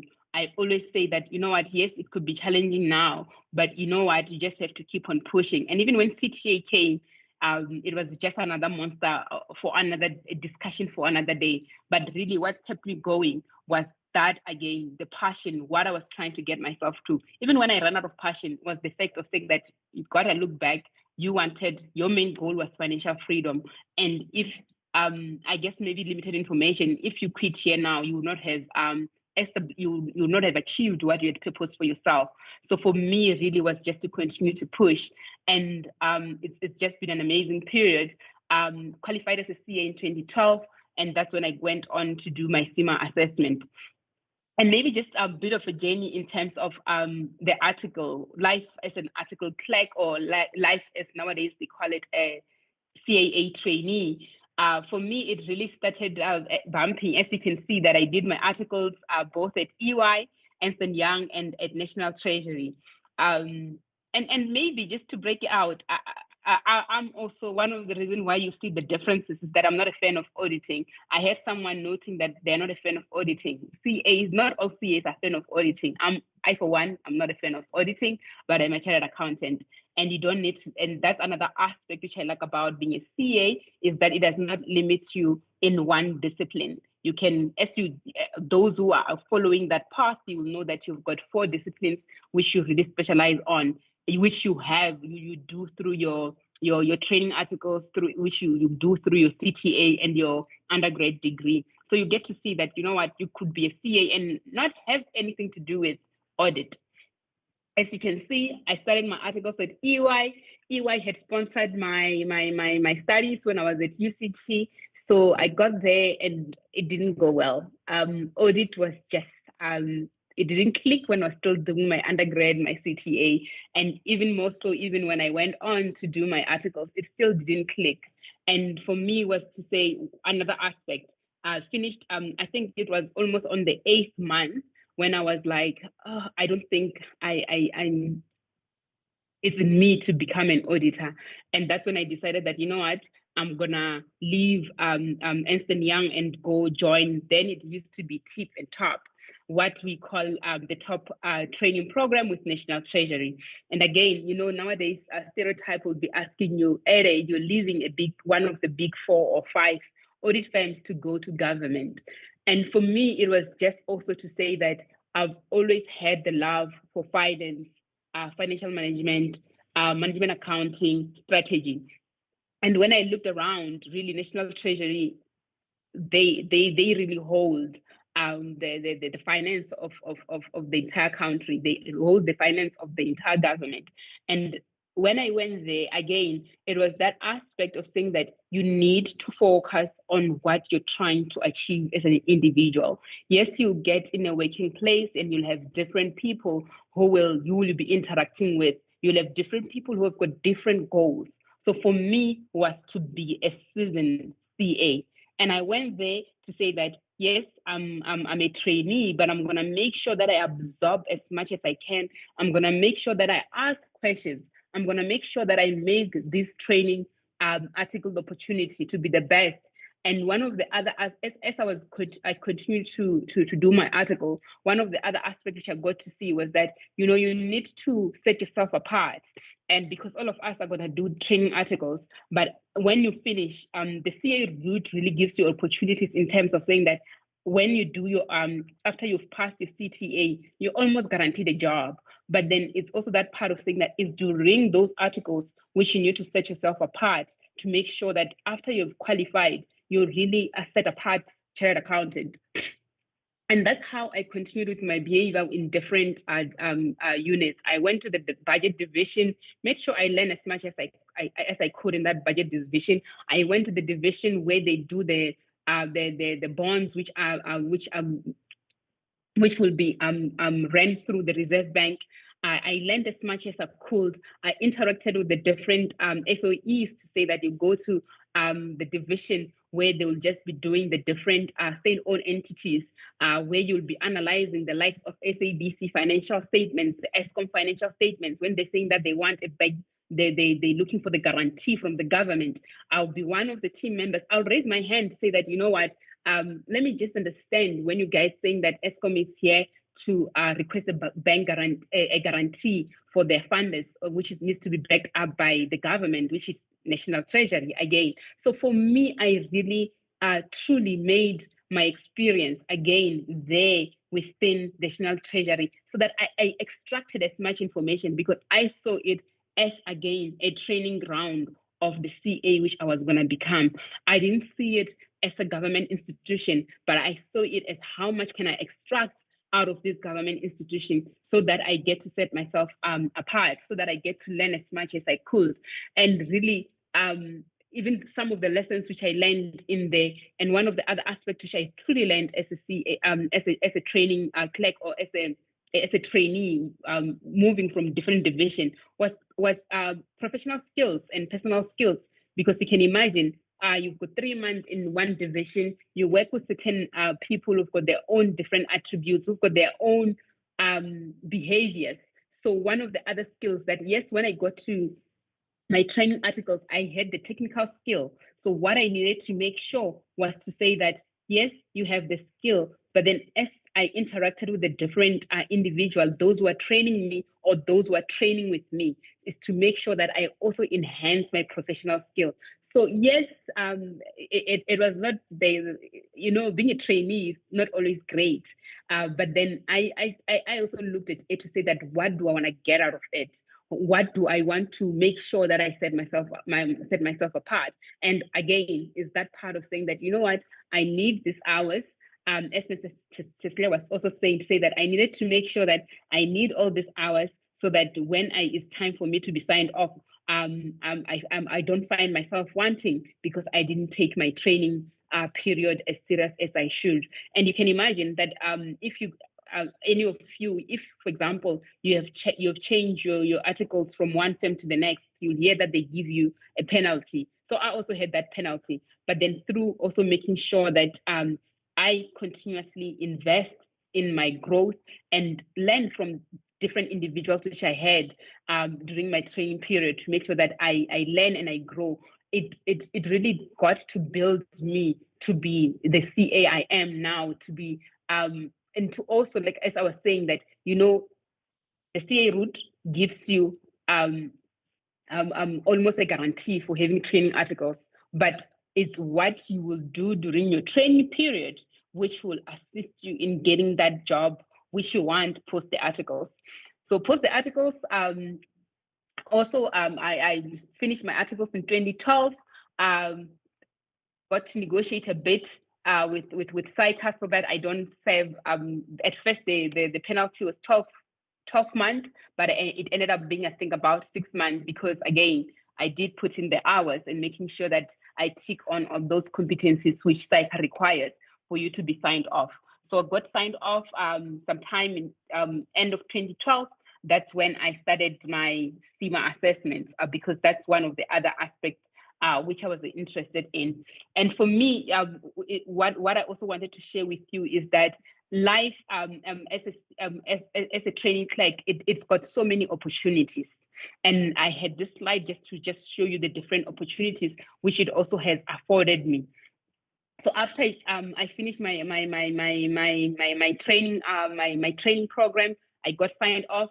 I worked for about 6 months at National Treasury as a financial analyst, where again there I was saying that I would interact with the different SOEs in terms of the reporting for the financial statements when they needed to finalize. I'll interact with the different departments where they needed to consolidate the financials into a particular sector for reporting by National Treasury and reporting for that particular department, for example. So it really gave me those opportunities. And after I left, 6 months later, I left National Treasury to go and become a product controller at then it was still called Barclays Africa, which now is just Absa Capital, where I was also involved in terms of, again, my love for financial management also drew me to this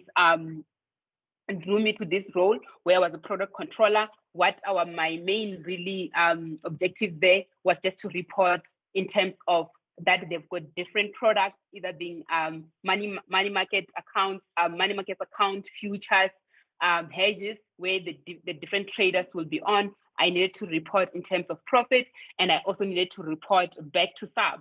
So for me, I saw it as a connection, so that when I was at Treasury, we did work with SAB in terms of the different bonds. And then now when I'm at Absa, I do work with SAB in terms of the different reportings, which also as a bank, Absa needed to report to SAB. I truly enjoyed that role. I was there for 2 years, and this again, just paint to say the different opportunities which also the profession does award you. I got to go to CIFA, which is a DFI as a credit analyst. It's not something which I would have planned. You know, when you're a CA, you're thinking you're going to be a financial manager, you're thinking you're going to be a CEO, a CFO, those kind of roles. So for me, when this role came about, I was like, oh, something I'm passionate about, entrepreneurship, Black businesses.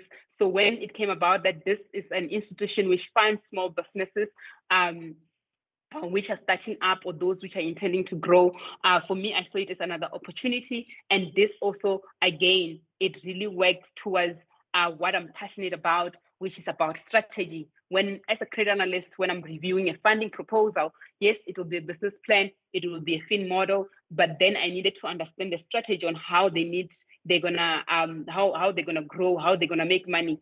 And again, both my chartered accountancy experience and expertise coupled with CIMA, they truly assisted me in also excelling and in leading in my team. And that again, I'll continue mention excelling because of the hard work which I've also invested in that as a credit analyst. I got promoted to be a regional manager.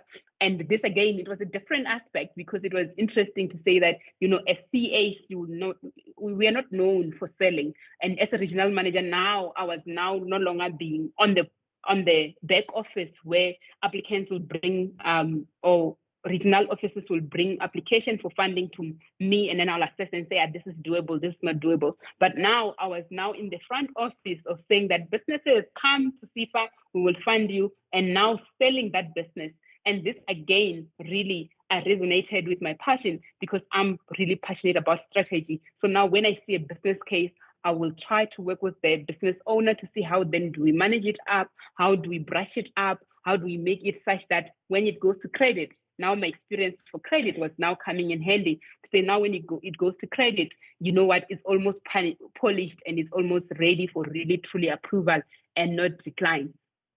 Truly enjoyed my time as a regional manager because this was really truly outside of my comfort zone. It was outside of my core experience because mainly it's in selling. And this again, this is where but then for me, it was also that part of the entrepreneurial area which I bring about. And as you'll see that overall, though I was, I think once I became a credit analyst and a regional manager, I was already involved with Endunamo. So in Endunamo, how was I involved? As you would have seen in the presentation, is that I'm one of the co-founders of Endunamo. So this is where I was always involved in when we're saying that I'm the financial manager. So at first, when we started Endunamo in 2013, this year we celebrate our year. When we started Endunamo in 2013, just after I qualified together with the other two CAs, for us was just that we saw a need. We understood that the profession really requires a lot. But then when we saw a need for the candidates who need support, for them to ease the route in them becoming a CA, that's how really Endunamo was formed. My first involvement, my initial involvement was just mainly on the background, the formation of Endunamo, but then what I was mainly involved in was from the finance side and the mentorship side. But now, currently, I am actually the managing director. So I'm the managing director who manages, I manage these 3 brands. So what does that mean when I say that I'm the managing director of Endunamo? Really, for me, is to make sure that this is the brands which you take out to the different stakeholders. I manage the 3 brands. What we go and together with the team which supports me to say that this is what we believe that we'll be able to assist our customers, and then this is how we're going to implement it. I communicate with different stakeholders to say that, okay, if your stakeholder who need assistance from a CTA perspective, this is how then we make sure that we best implement, again, the strategy. We best implement our strategy to make sure that we have a value add for not only ourselves, but value add for the different customers we have. And this is, again, which are one of the other aspects which has truly enabled me to now be able to run an institution as big as Endunamo. It's really the different training program which I went through, the degree, those different theories which you guys are doing now, the Castells, the 5 forces.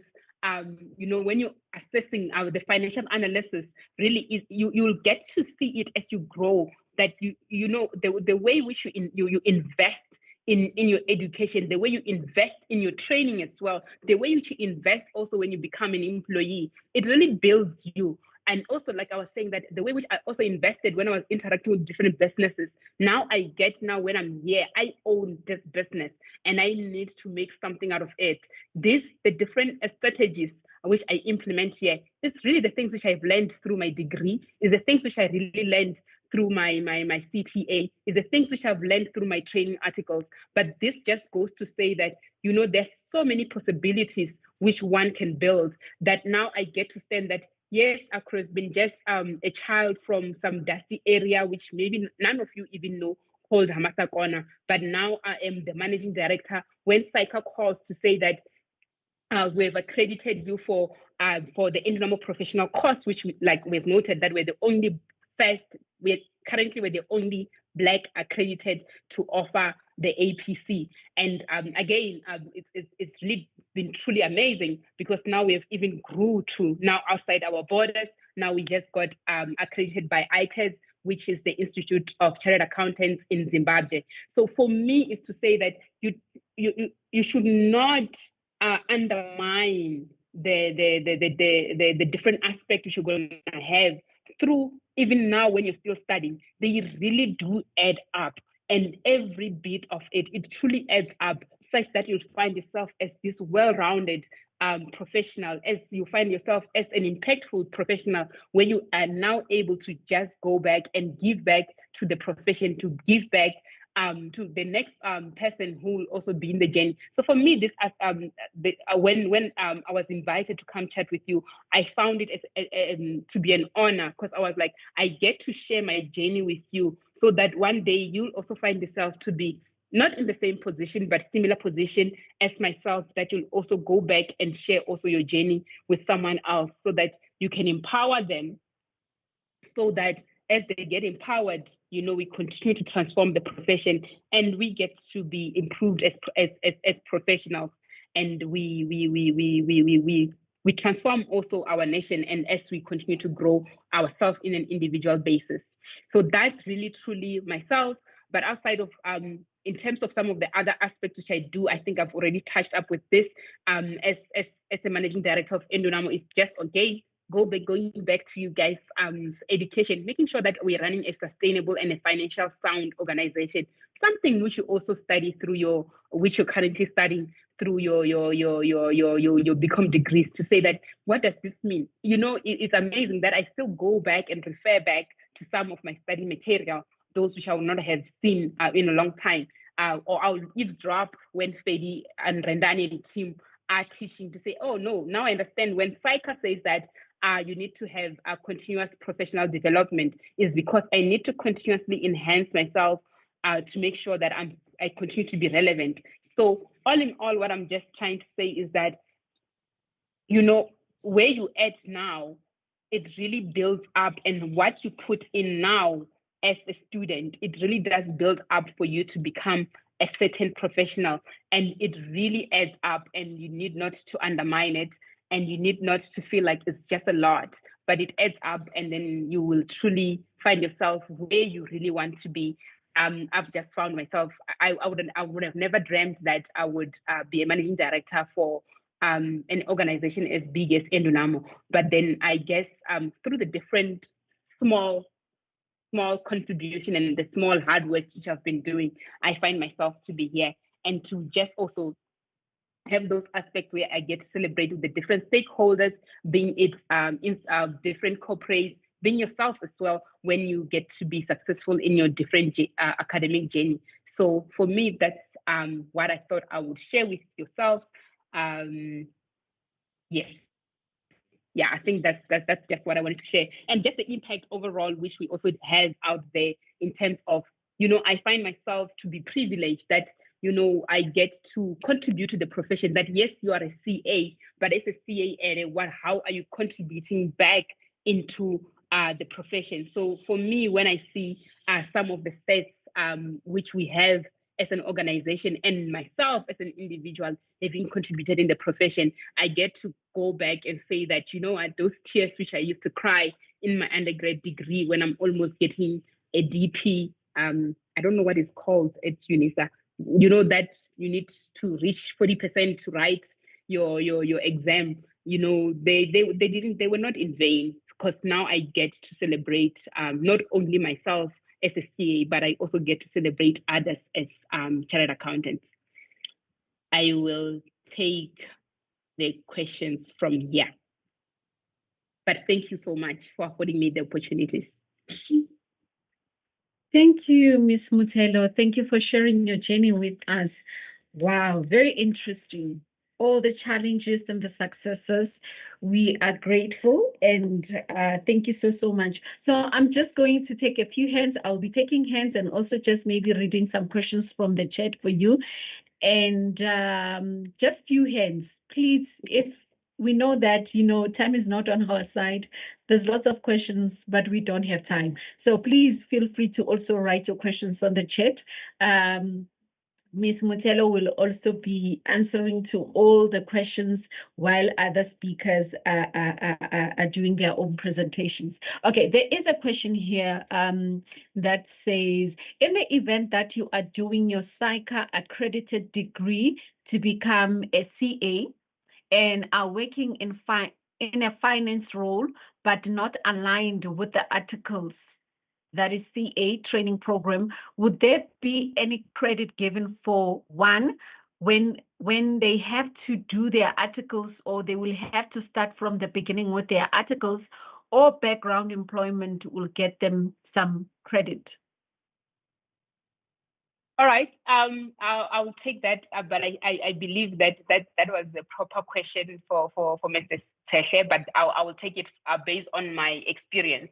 So as far as I'm aware, is that there is something which SAICA calls recognition of prior learning. We used to call it RPL, where they can go and assess in terms of saying that, let's say, for example, you were a financial accountant for 5 years, and now you need to register for your training, for training articles, there is something which they call recognition of prior learning, where they will go. You will need to also complete what Mr. Ketle was also referring to of your in TMS, I believe it's TMS. Yes, it has changed names since my training days of completing, because you'll have the different competencies in the different disciplines. So if some of the competencies which you achieved align with the SAICA competency areas, yes, they will. They may recognize those, but that is still within the discretion of SAICA. And also, it's also within the discretion of some of the training officers, because the training office, the standard training term they normally have is 3 years. But then the recognition of prior learning is done through SAICA. And then in terms of you getting your training contract, will be with the particular training firm, which I know that the list of that is also available on the SAICA website. Thank you. I hope the question has been answered. I'm going to take another question also from the chat before I can take the hands. This is a question from Tapelo Shadu. Tapelo says, thank you for this. I have just read Regulation 25 along with Regulation 18 and have a follow-up question.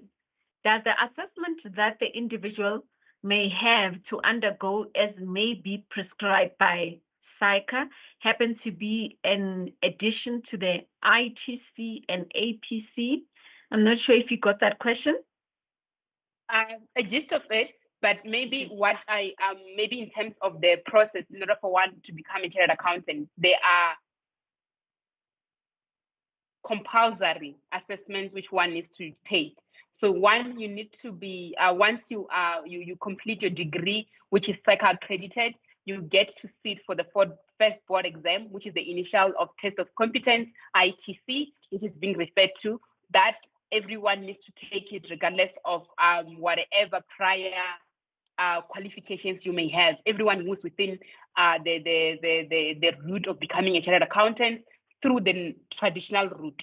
I think, I need to emphasize that through the traditional route, they need to take to sit for the initial test of competence, and that one they will sit for it right after you complete your degree, and after that you need to have a training to be in the training program for 20 months before you sit for the assessment of professional competence, which is what we call the second board. So those are the two assessments which one needs to, they're compulsory to sit before you can, together with your training articles, and which you need to complete before you can be admitted into becoming a chartered accountant. So those cannot be replaced by anything else, unless if you're coming through the CIMA route. But again, if you're coming through the CIMA route, is that you need to be, again, what you call to have completed your CIMA assessment, which is the last case study, which is the strategic case study, and you need to have already be admitted to be a CGMA, the Chartered Global Management Accountant with CIMA, and have a letter of good standing with CIMA. And then that's when, if you come through that route, again, also SAICA needs to validate that, then that's when you'll be able to sit for the last board exam, which is the assessment of professional competence. Then you can be admitted into the profession.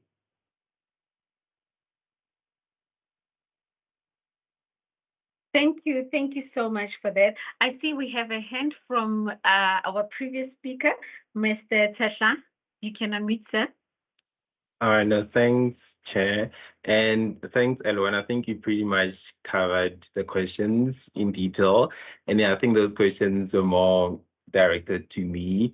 So thank you so much. So what I just wanted to add on is in terms of, for example, the assessment that Tapelo was referring to. So that assessment speaks to trainees or individuals who seek to have an exemption from doing a training contract. So that is covered in training regulation 25. So that's for specific individuals. You can have a look there. You pretty much need to have ITC already, and you need to have relevant work experience for 60 months, if I'm not mistaken. So only then you can apply for that exemption from doing a training contract. So if you are successful, you wouldn't have to do a training contract per se. You would be able to do APC. So pretty much you would need to have your ITC, as she has already mentioned, ITC. Then you can do your APC without doing a training contract. So yeah, so that's that. And then just a bit on the RPL. So that RPL, the training officer would need to do, the new training officer would need to do an assessment of your competence to see how much RPL they can grant you. And also important to note is that if the experience that you have was outside a training contract environment, it would be limited to 12 months. But if that experience was in a training contract environment, you'd be able to get pretty much all of it.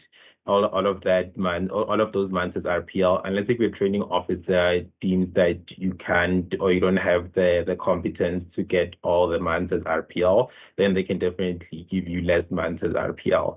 Thanks. Thank you, Mr. Tesla, for that additional information.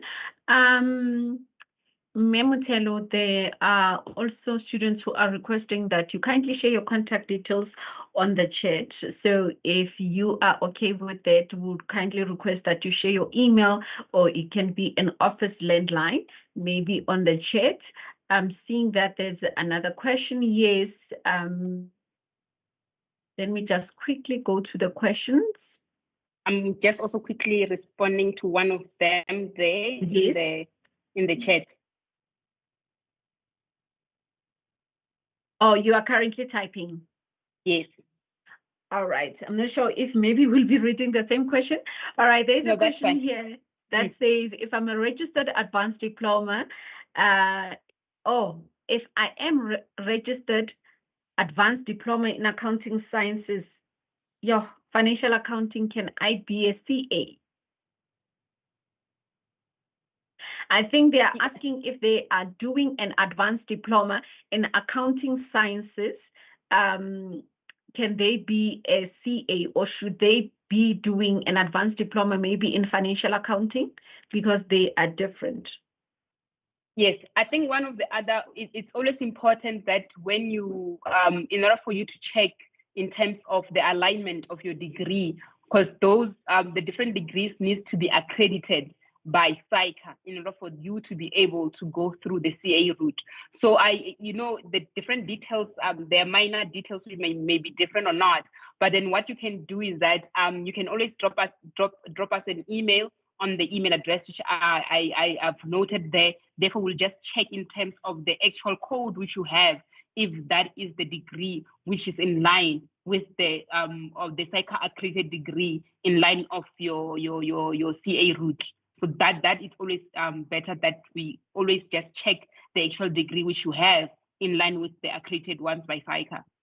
So you can always just drop an email at admin@nnormal.co.za, and we'll definitely respond back to you to confirm if that degree which you have is in the same route for you to become a CA. All right, thank you so much for that. I'm just going to take this one last question before we introduce our next speaker. So this one, the question says, are Edunamo offices or training offices only in Midrand? And what time do the classes occur? And are they online or face-to-face? Again, are they one-on-one, or do we do them as groups? All right, great. I partially responded to that, but maybe for those who are not also able to see the chat, our offices, our campus in Midrand, opposite Galaga Avenue, the classes, our classes, because we have a widespread of candidates even outside of Gauteng, they are online. And those classes which we will have, for example, which we say that we do offer them also at our campus, we also stream those online, and everyone can join via Teams as we're doing here. So, and also all the material is available online. So we do cater for candidates even outside of the Midrand area or the Gauteng area. And also, I've also left both the contact details, so that if there is anything which anyone needs to further clarify, they can just contact our office, and then we'll take it from there. Thank you. Thank you so much. And thank you for your presentation and the information that you just shared with our students.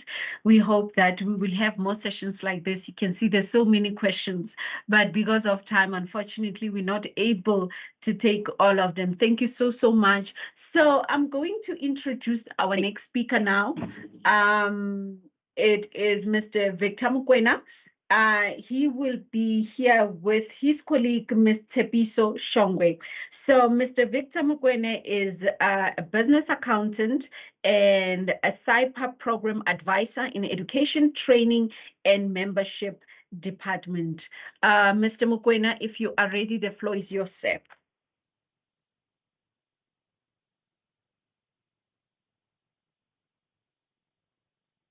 Please unmute your mic, sir. Oh, okay. Technology is going ahead of me. Thank you very much, Program Director, for the opportunity. As said, my name is Victor Mukwena, the Programs Advisor for SIPA. I am very excited, actually honored to be presenting this to you today. I represent the South African Institute of Professional Accountants, the second biggest accounting professional body in the country.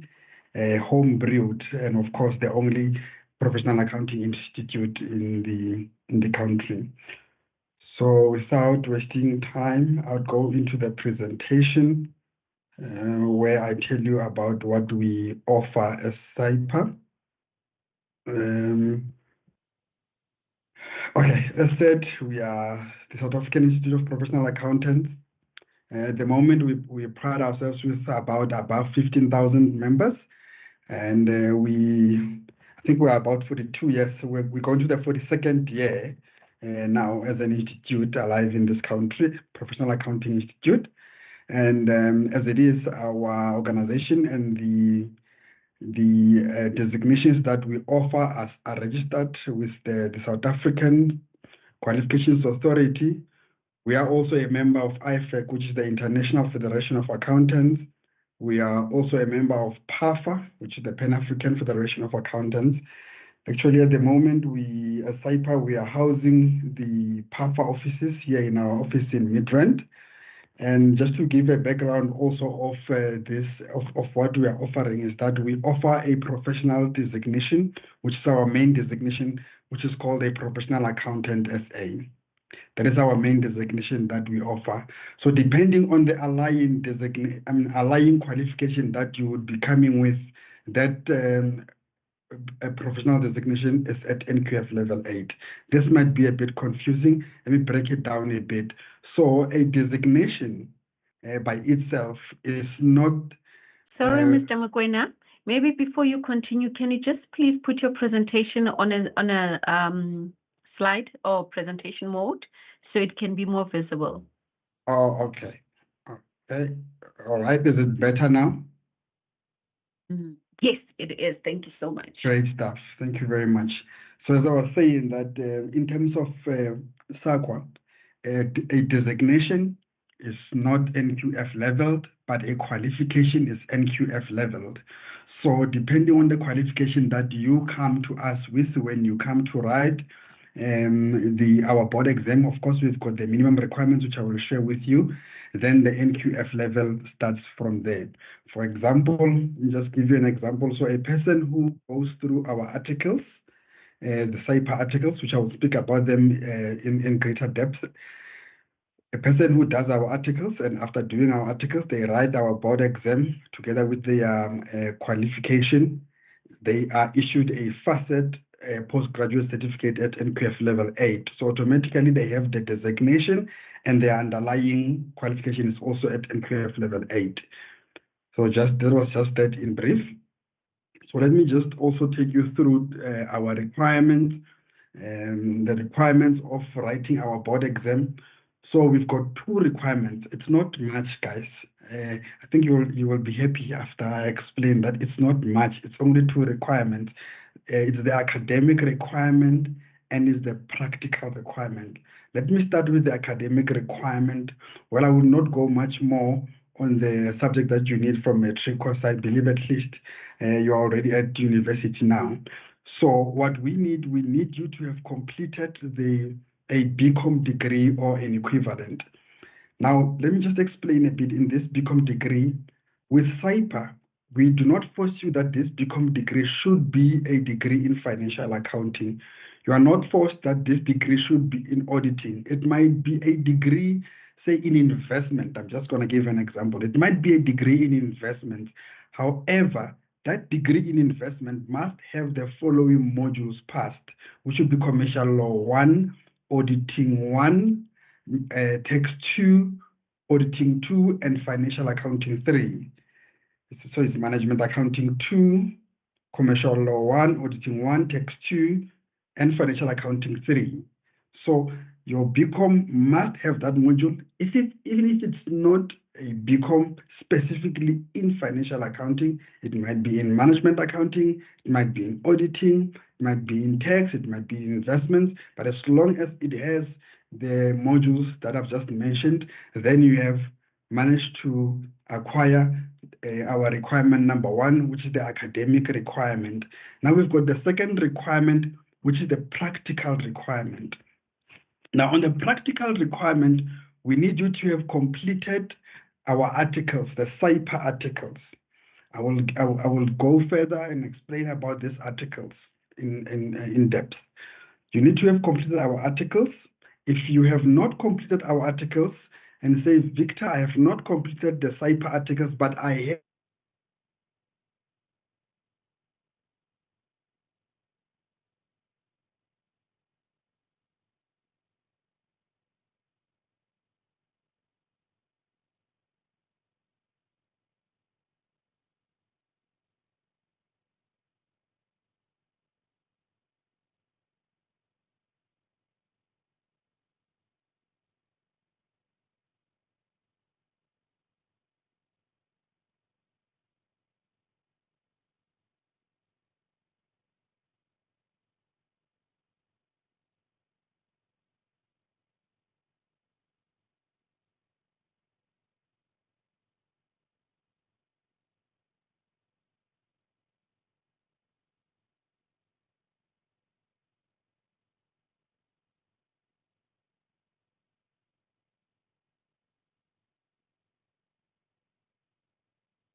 Would like to apologize for that.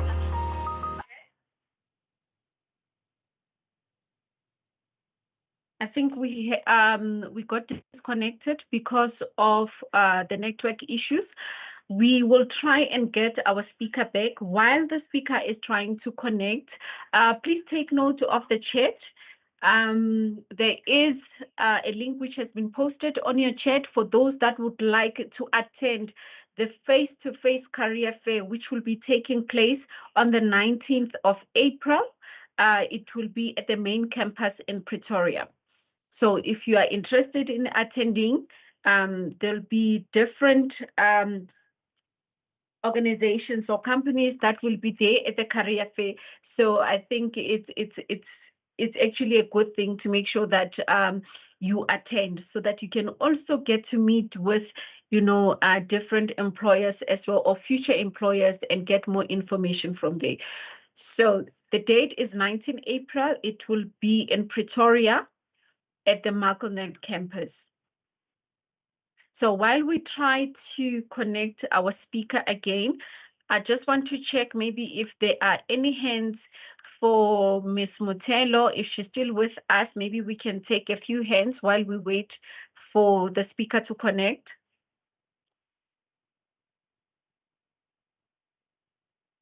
Ms. Mutelo, are you still with us?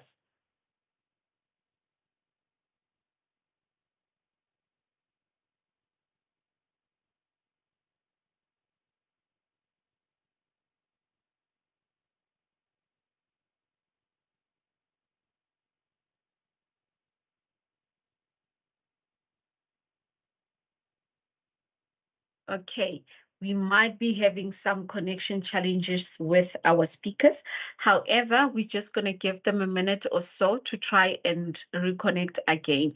So for those of you that are still interested in mentorship program and getting a mentor, the link was posted on the chat. Please make sure that you complete, and then you will be allocated with a mentor.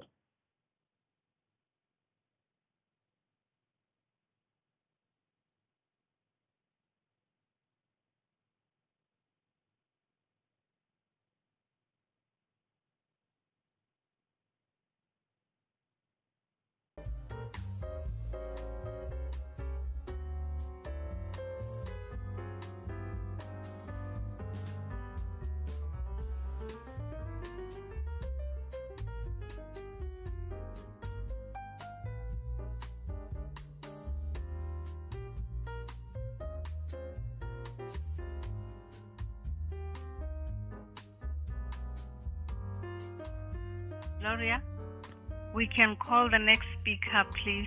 Okay, thank you, ma'am. Yes, because of time, I'm thinking also that we call the next speaker. If Mr. Mokwena is able to connect, we will fit him in the, in someone's slot, because now we are running out of time. So, colleagues, I'm not the one who's going to introduce the next speaker. However, I have my colleague with me, Mr. Kenneth Mokwena, who is going to take us through until the end of the program. Kenneth Mokwena, if you are here, please, you can take over. Thank you so much, colleagues, for your support, and also, for working with me since morning until now. And let's, stay here and so that we can complete the rest of the program. Thank you so much. Kenneth, you can take over.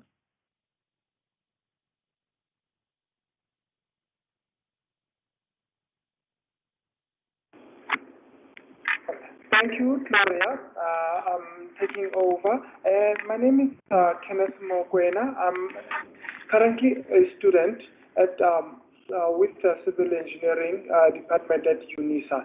So I will be taking over from my previous speaker going forward, ladies and gentlemen. And then now, on the program, the next speaker is Mr. Derek Stradom. And then about Mr. Derek Stradom, he's actually acting head of Technical Department of Institute of Internal Auditors of South Africa.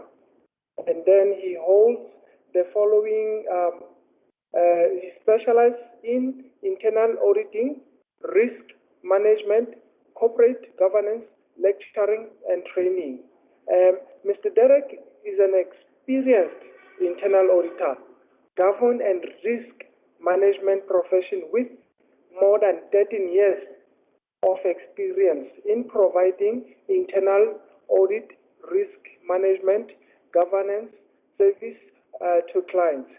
And he is also responsible to, he's a responsible a member of IIASA with insight and knowledgeable, especially with reference to technical matters such as internal professional practice framework and internal standards for the professional practice of internal auditing.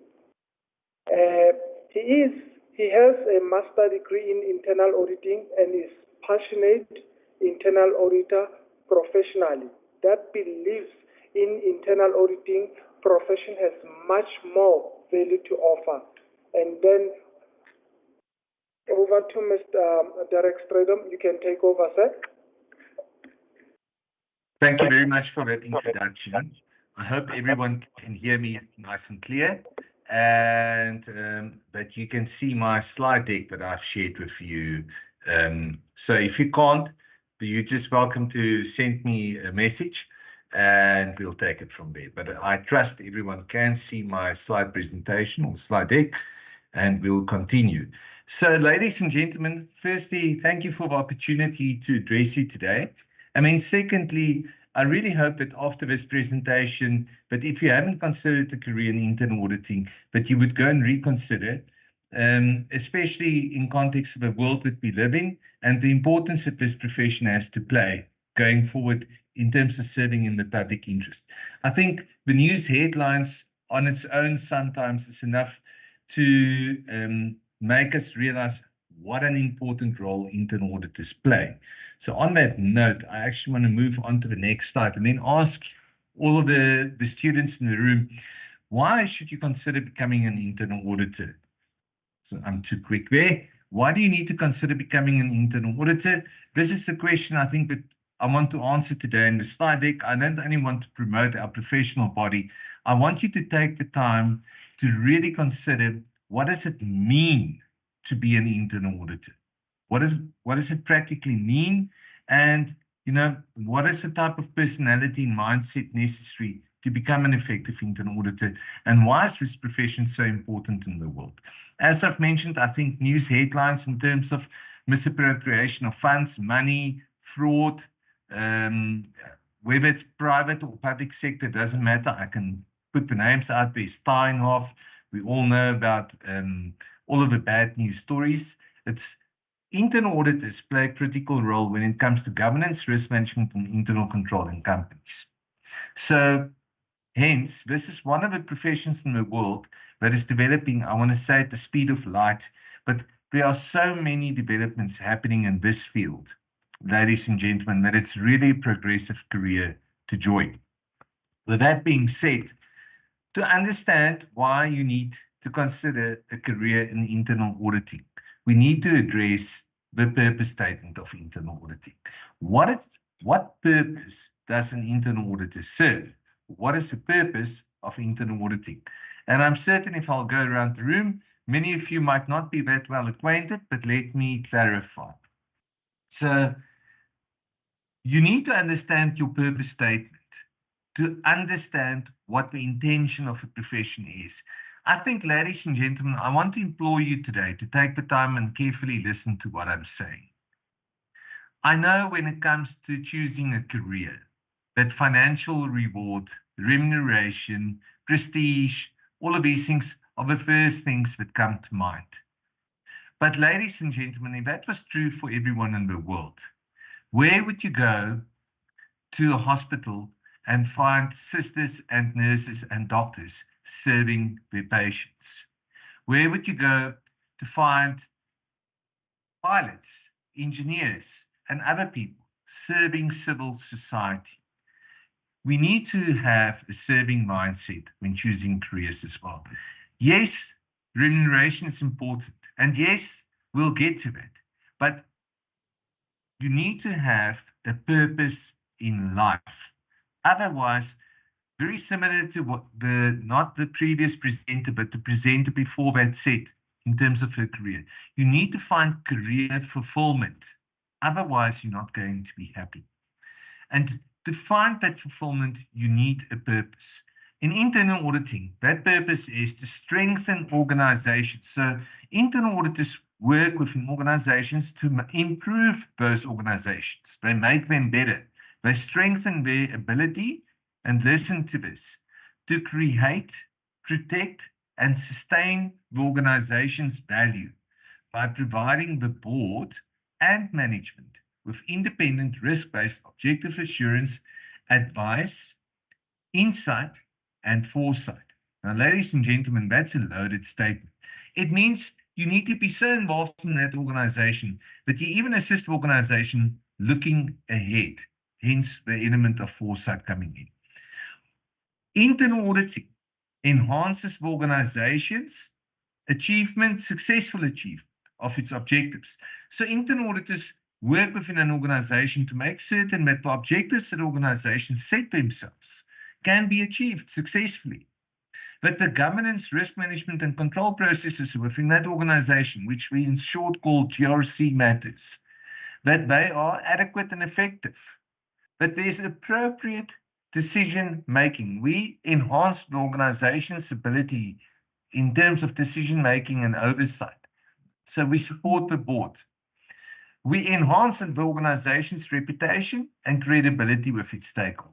Now, ladies and gentlemen, too often in the news do we see organizations in the news for the wrong reasons. Internal auditors are there to advise the board and the organization so that it maintain their reputation and credibility with its stakeholders. And internal auditor also enhances the organization's ability to serve the public interest. Now, that one is a very important point. It comes back to the serving mindset, which I'll get to again. So, internal auditing, in short, ladies and gentlemen, is an important profession. I'm happy to say to you that it's one of the top 5 in-demand professions throughout the world. The possibilities are really endless for all individuals that enter this field or this profession. And we'll get to some of those possibilities a little bit later as well. The point being, especially in a world where we live with new technologies, emerging technologies, and a changing, changing work landscape, it's very important that the profession that you choose for yourself is a progressive profession with a bright future ahead of it.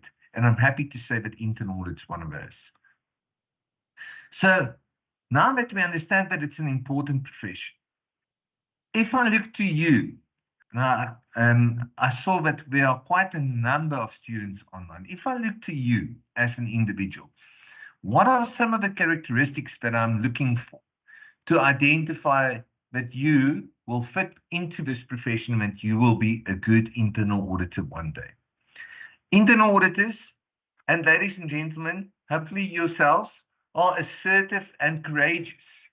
They've got a serving mindset. You need to serve your organization to the best of your ability while serving in the public interest. So you serve your organization in line with what's best in terms of public interest. You need to be a person of integrity. You need to have a competence and ability to do your work. Confidentiality and internal audit goes hand in hand. You need to be able to maintain the confidentiality of information shared with you. You need to be objective. You cannot be biased when you're an internal audit profession. You need to be ethical when it comes to decision making. And ladies and gentlemen, it's a small or short word, but I can promise you that being ethical is one of the key requirements for being a good internal auditor. You need to be technologically skilled and enabled. The field of internal auditing has progressed quite significantly, and the resources required is that we work hand in hand with emerging technologies such as artificial intelligence to enable us to provide real-time assurance. So we don't do things in hindsight. We are progressive, and we need to provide real-time assurance to the organizations. You need to be able to give that insight and foresight. And just to pause on those last 2 characteristics, ladies and gentlemen, being an internal auditor is one element, but the industry that you're going to be an internal auditor in can vary. You can be an internal auditor in the banking sector if you find finance interesting, in the insurance industry, if insurance is your thing. If you're more of an engineering type of person or in the mining industry, internal auditors work in those industries. But you need to be passionate about the industry that you're going to be in, so that you can read and stay abreast of developments in that industry. That will enable you to make recommendations to the organization that are relevant and that you can provide your organization with the necessary insight and then also foresight, because you're staying abreast of developments in the industry within which you are serving. So you're going to say to me, Dirk, but are you confused on this slide? Because you've included a picture of a medical doctor, but you're talking to us about a good internal auditor.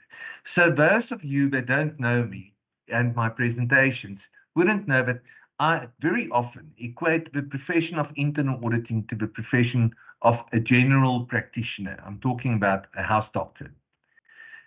Internal auditors can be considered the GPs, the general practitioners of organizations.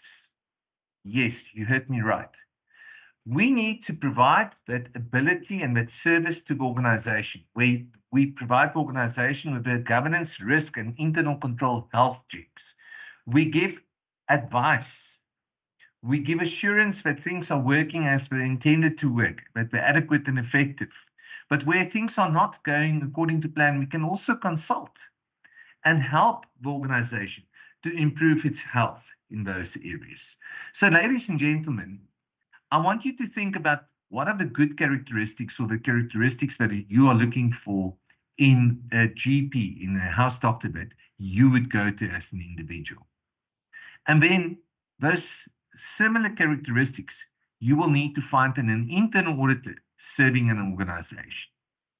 So I really hope that this analogy sticks with you and that you'll remember that for the future. Okay, so you can see a surprised face in this slide. Why become a professional internal auditor? I really hope that you'll be surprised by some of the elements and benefits that you can get out of this profession. The first thing is really that it's a meaningful profession to choose.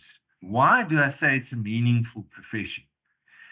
It allows you to create meaningful impact and to make a difference.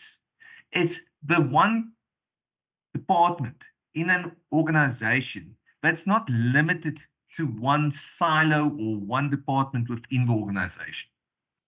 It truly is, ladies and gentlemen, the individual and the department that works across the whole organization. You get to engage HR departments, finance departments, you work in your business's operations. So you get to see the whole organization. And because you work throughout the organization, you get to see the whole organization and the industry that you work in. It really allows you to make recommendations that are meaningful and provide the leadership of that organization with the necessary impact that you should have. It gives you work variety. If you might end up working either in an in-house internal audit function, one day as a professional internal auditor, or you might work for an audit firm where you will work with a variety of different clients in different industries. But at minimum, ladies and gentlemen, even if you are an in-house internal auditor within an industry, you will be exposed to the variety of business processes, and it will enable you not only to be exposed to them, but to develop different skill sets due to the exposure that you get. There's good career progression opportunities in internal audit with the opportunity to specialize. You can specialize in human resources, information technology, finance, depending on the industry or the organization that you work within.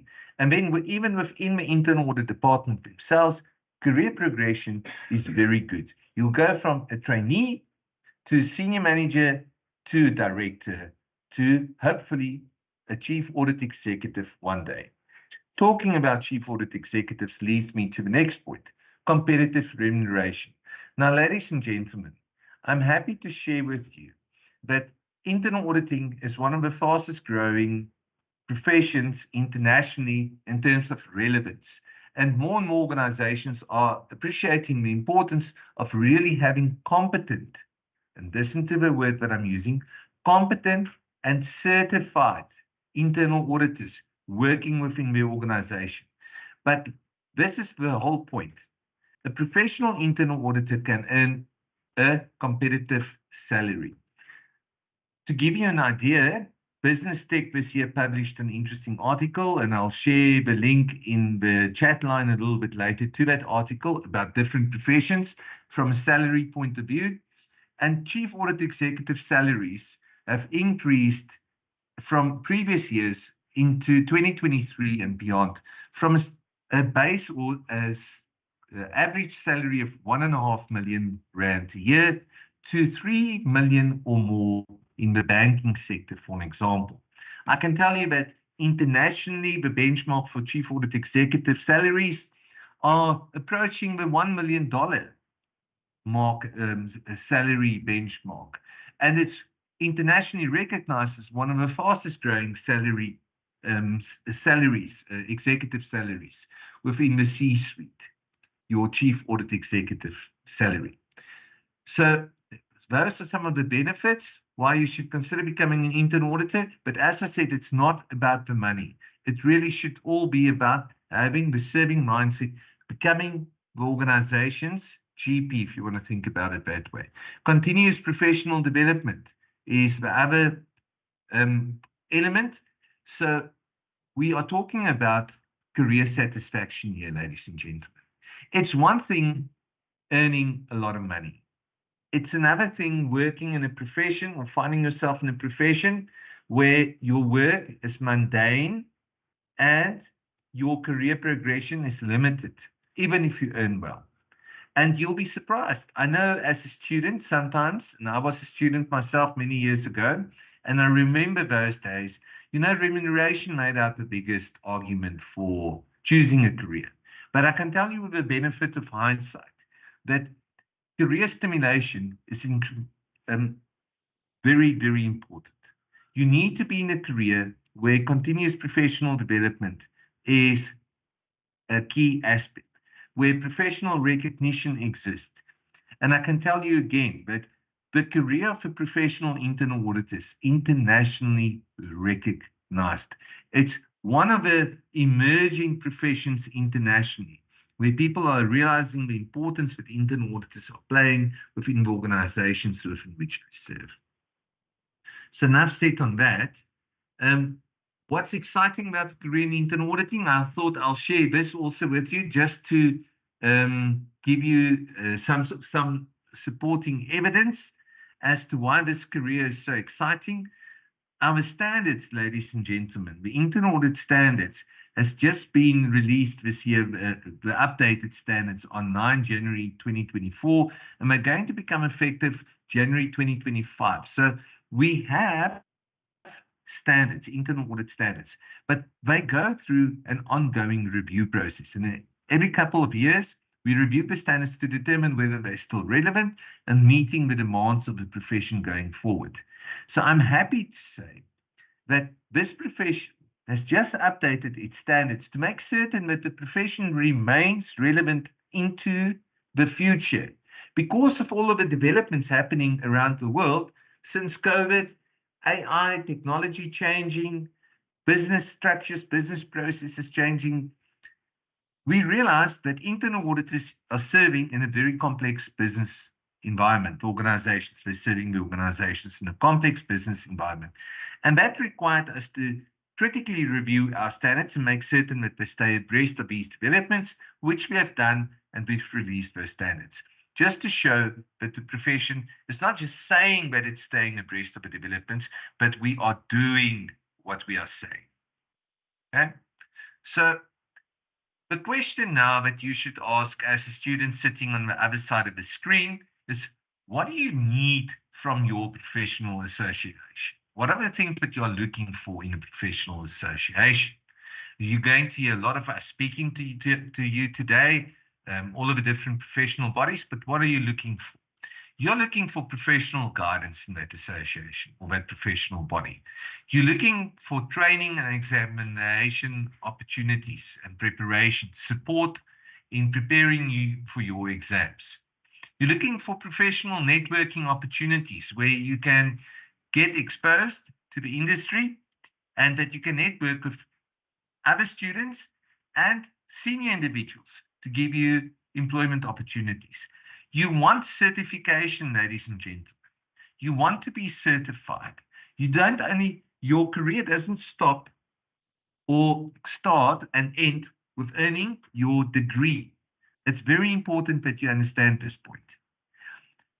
It all it comes down to earning your designation. So your degree cannot be taken from you once you've earned that. But the designation, such as certified internal auditor, or if you're going to become an accountant, such as chartered accountant, SA, etc., is bestowed upon you by the professional body. To maintain your designation requires you to stay abreast of development, to earn your CPD, and to remain a member in good standing with your professional body. So belonging to professional body is a distinguishing factor. It's one thing earning a degree, but being a member of a professional body showcases to everyone out there that you are remaining relevant, that you are skilled, and that you are a member in good standing, so you can be trusted. Okay? And then you're also looking to your professional body or association for research and publications so that you can stay abreast of developments, and you want employment opportunity, local contacts. But now, it's not all about what you want, it's also what the professional body are looking for in the candidate, or what are our needs from you. So we're looking for your involvement in the profession. You need to be a dedicated individual to your profession. Your involvement in the professional body itself, so serving within the structures of the professional body and volunteering, motivating professionals to become members, so your colleagues, mentoring new members as you progress in your career.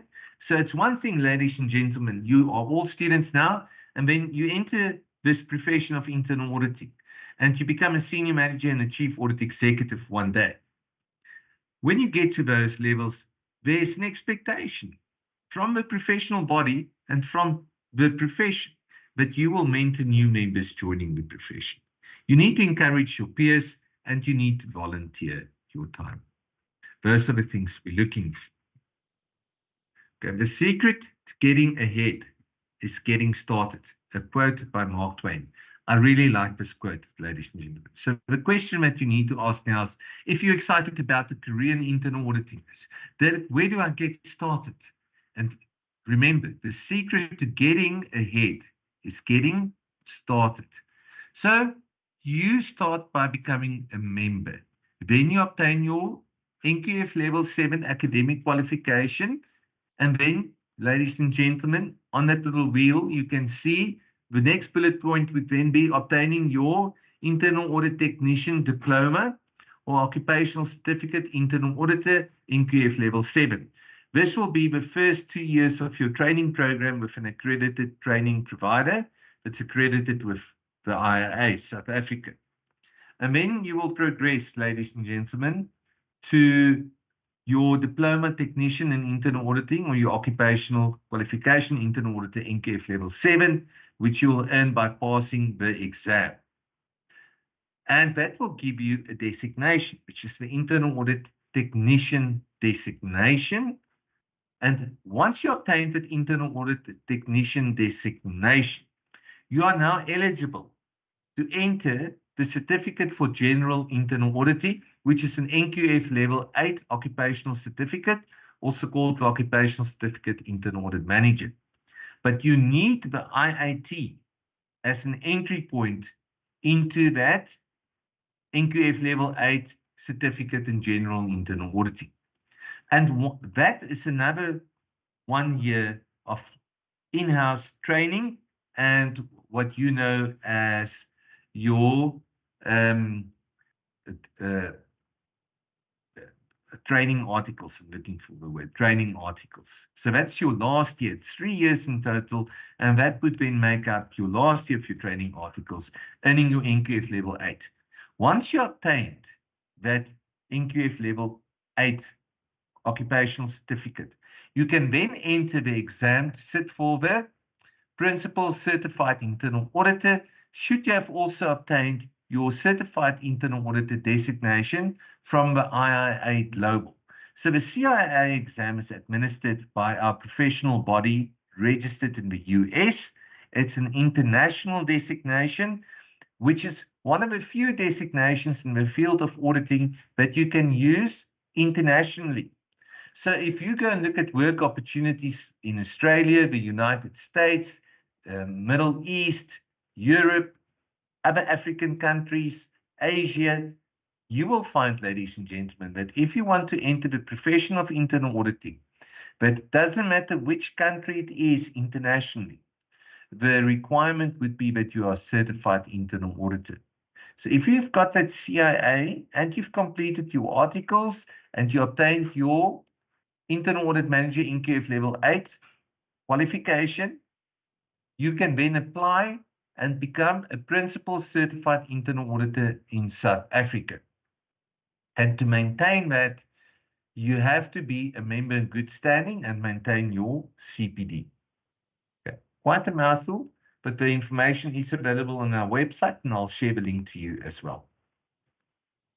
Okay, so what certifications, if you're now interested in becoming a professional internal auditor, what are the certifications that's available to achieve once you've completed your degree? You can become an internal audit practitioner. These are the global certifications. You can become a certified internal auditor, which is a highly recognized international designation. You can also become a CRMA, which is Certification in Risk Management Assurance. And then there are South Africa-specific qualifications.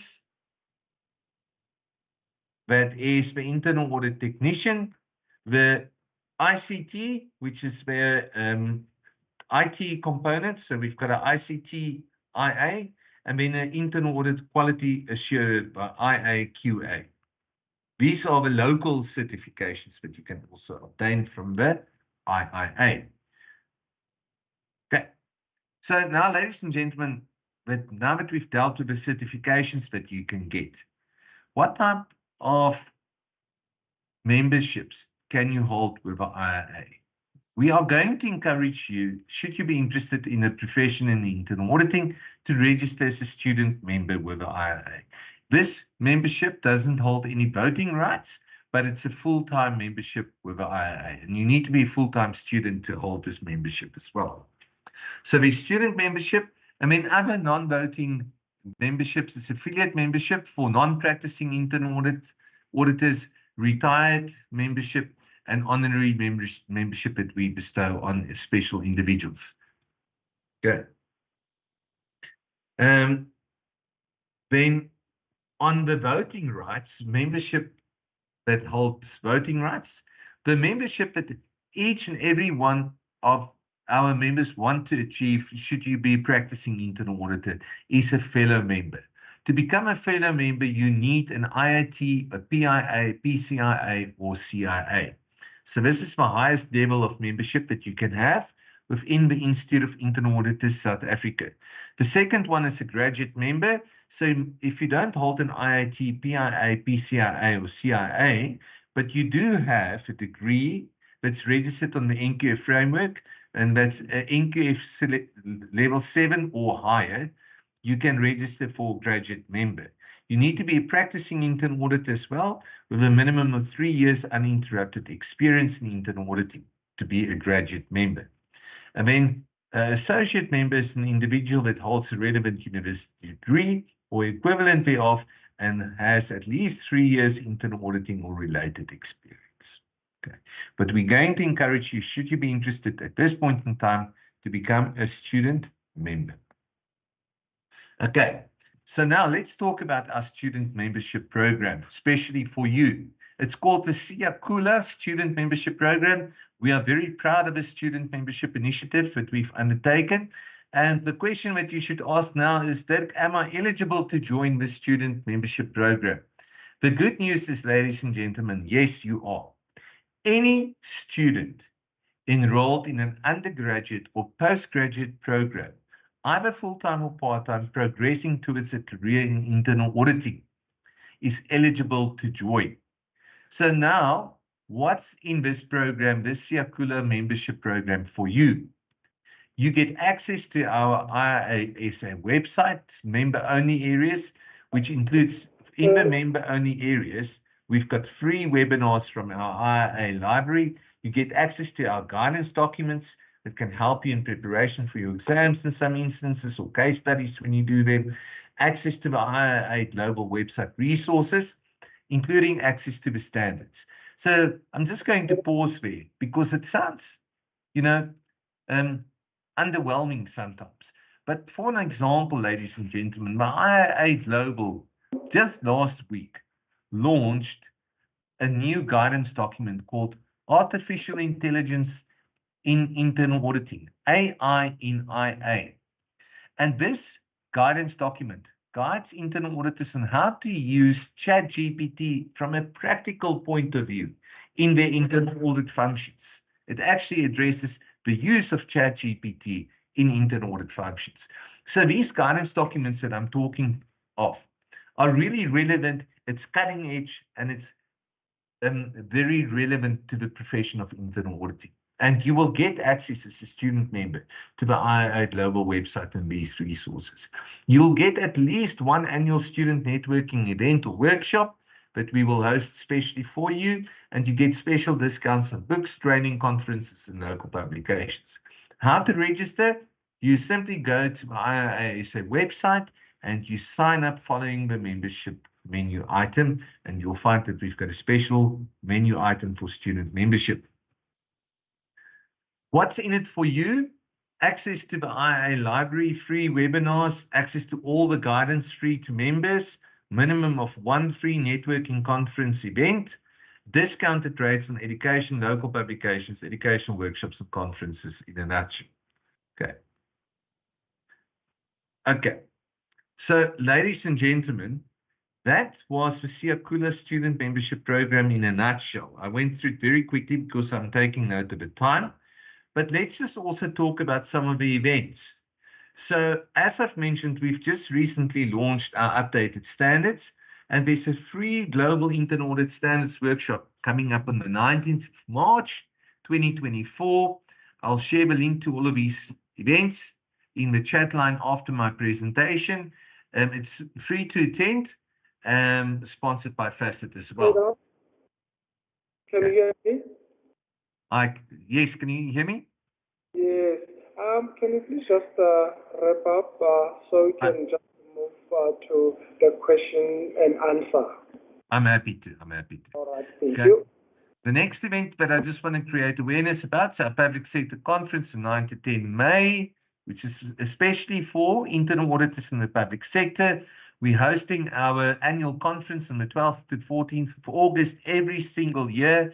We've got more than 1,000 internal auditors attending this conference per day, ladies and gentlemen. It's quite a big internal audit conference at Sandton Convention Center. And then the one that the students would be interested in. For our student members, we've got a Young Leaders Conference on the 6th of September 2024. The theme is To Great Futures and Beyond, and it's free for student members of our IIA South Africa Siakula program. Okay, so that's a special event for student members. Now, ladies and gentlemen, I want to conclude and say to you that it's all well that I've discussed with you what the Institute of Internal Auditors are doing, but the profession's future is really in your hands. We need internal auditors that are exhibiting the characteristics that I've addressed earlier on in the presentation to join our professional body with a serving mindset. You join this profession to serve in public interest. It's a calling, if I can call it that. And the future then will be bright for our profession going forward. And with that, I thank you for your time and listening to me. Thank you. Thank you so much, Mr. Straydom, for the presentation. Since we are running out of time, can we ask all the students to post all their questions on the chat so that you can just maybe respond to them? Is it fine? That's fine. I'm happy to do all that. Right. Okay, to all the students, you can just post as per Mr. Derek. He will respond on the chat because we are running out of time. Now, moving on, our next speaker is Ms. Rendani Mavungu. Ms. Rendani Mavungu is a qualified internal audit technician a professional internal auditor under the Institute of the Internal Auditing, and a member in good standing of the IIA. She has a vast experience in both internal and external auditing. Currently, she is working as an auditor at the state-owned entity, reporting directly to the Chief Auditor Executive. And she has achieved the following qualifications: a BCom in accounting from UNISA, BCTA from University of Johannesburg, postgraduate diploma in forensic auditing from UNISA, and management advanced program from Wits University. And then Mr. Rentane, you can take over. Thank you.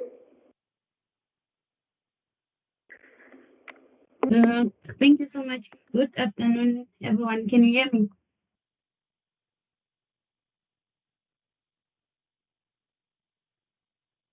Am I audible? Yeah. Maybe to maybe to start with program director. I've got a bit of a challenge with my video. It's showing blank, so it's going to be impossible for me to talk while having you guys having to see me. My apology for that. Can I proceed?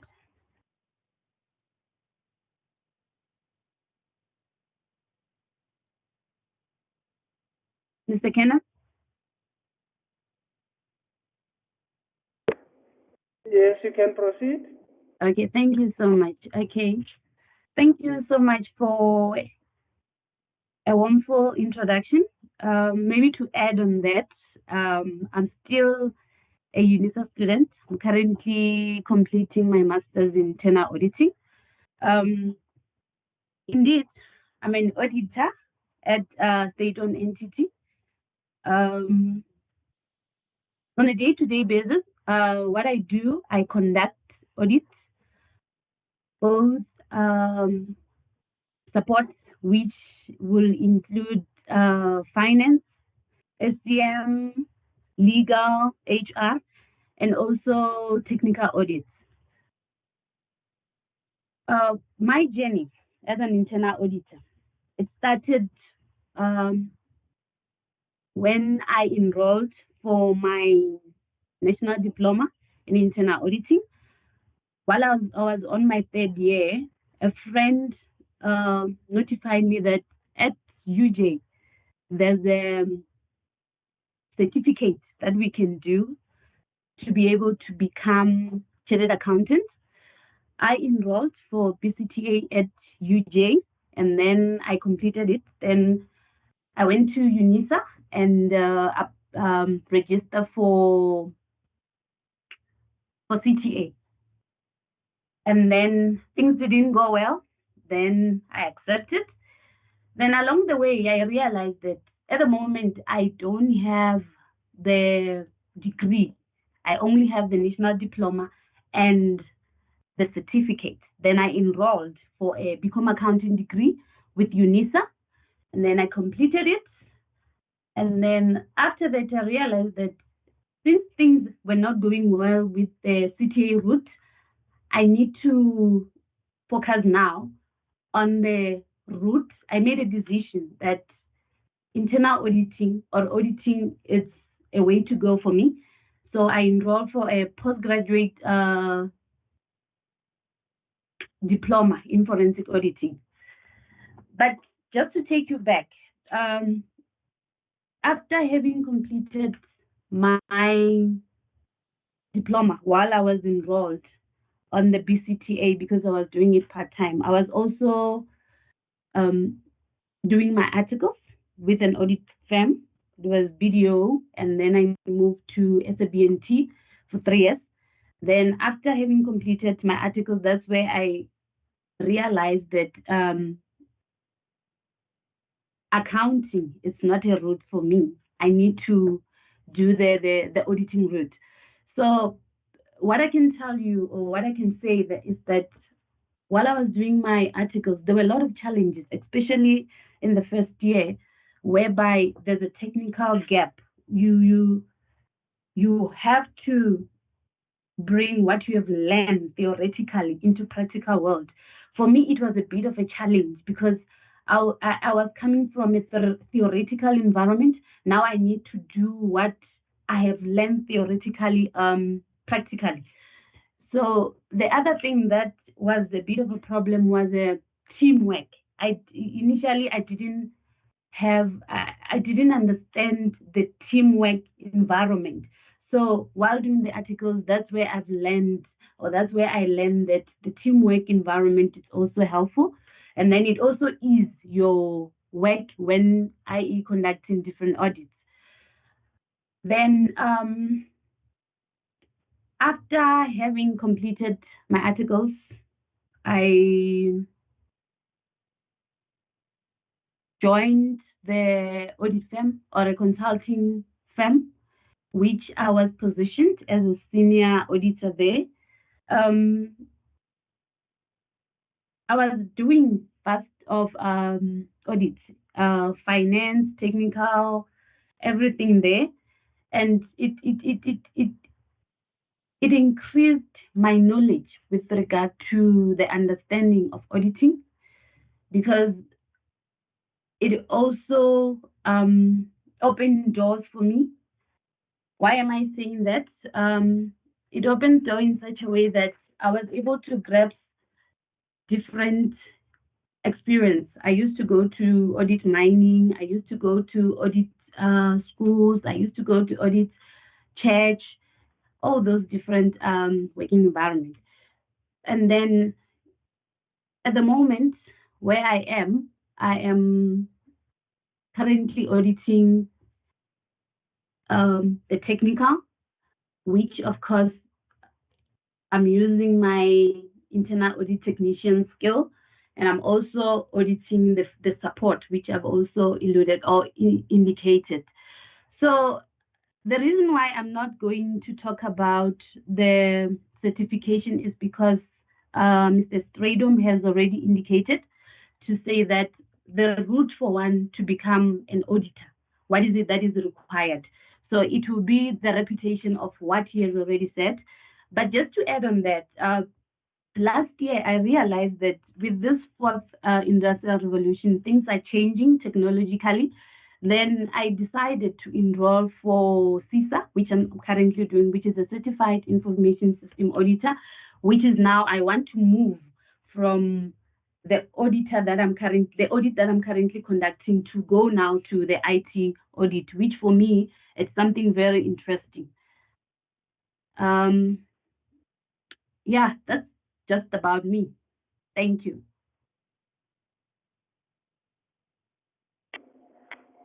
Thank you, Ms. Rendani. It's that time, guys, for question and answer. Is there any question for Ms. Rendani?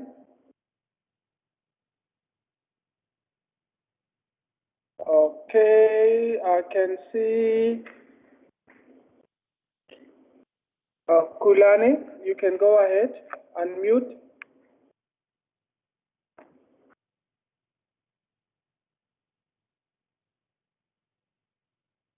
Kulani?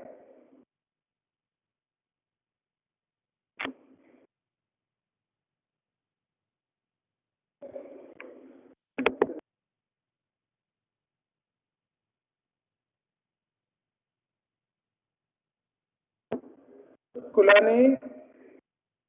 Hello, Kulani?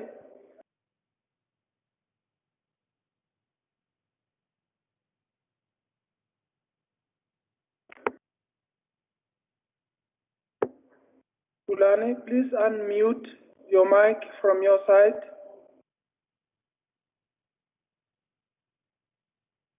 Oh, can you hear me? Yes, we can hear you now. Thank you. Oh, sir, I was just saying, yes, I hear you. I don't have any questions for now. We can move to the next person.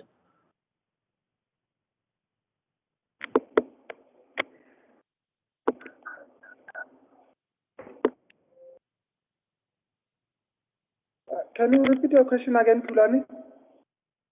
I was just saying, she said, can you hear, when she started Rendan, she said, everyone, can you hear me, everyone? So I was just saying yes, so I don't have any questions for now.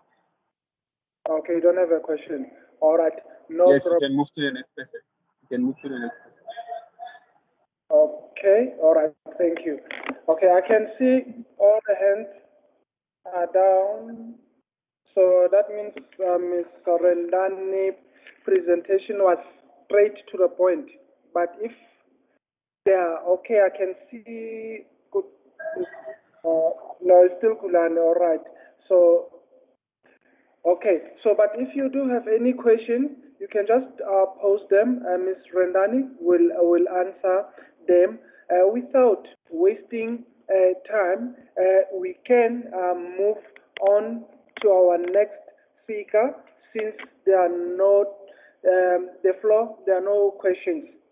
So our next speaker is going to be Professor Tankiso Moloi.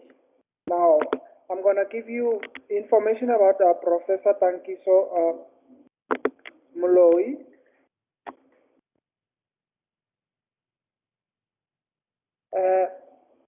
Professor Tankiso Moloi is a professor and academic director at Johannesburg Business School, University of Johannesburg.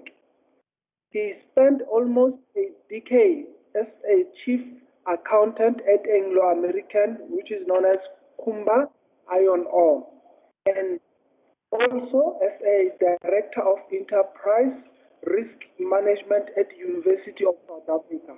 He holds various non-executive director positions, which include being a trustee or member of University of Johannesburg Pension Fund from January 2024 to date, the chair of Africa Regional Engagement Group from 2022 to 2023, April, vice chair from May 2021 to April 2022, and a member of Regional Advisory Panel from 2019 May to April 2022 in the Charter Institute of Management Accountant.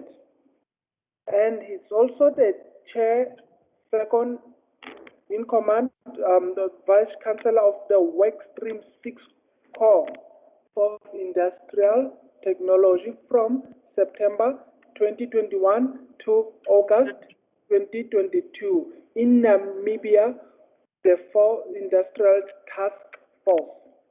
The board and a member of the Audit Committee for AB4IR NPC from October 2020 to March 2022.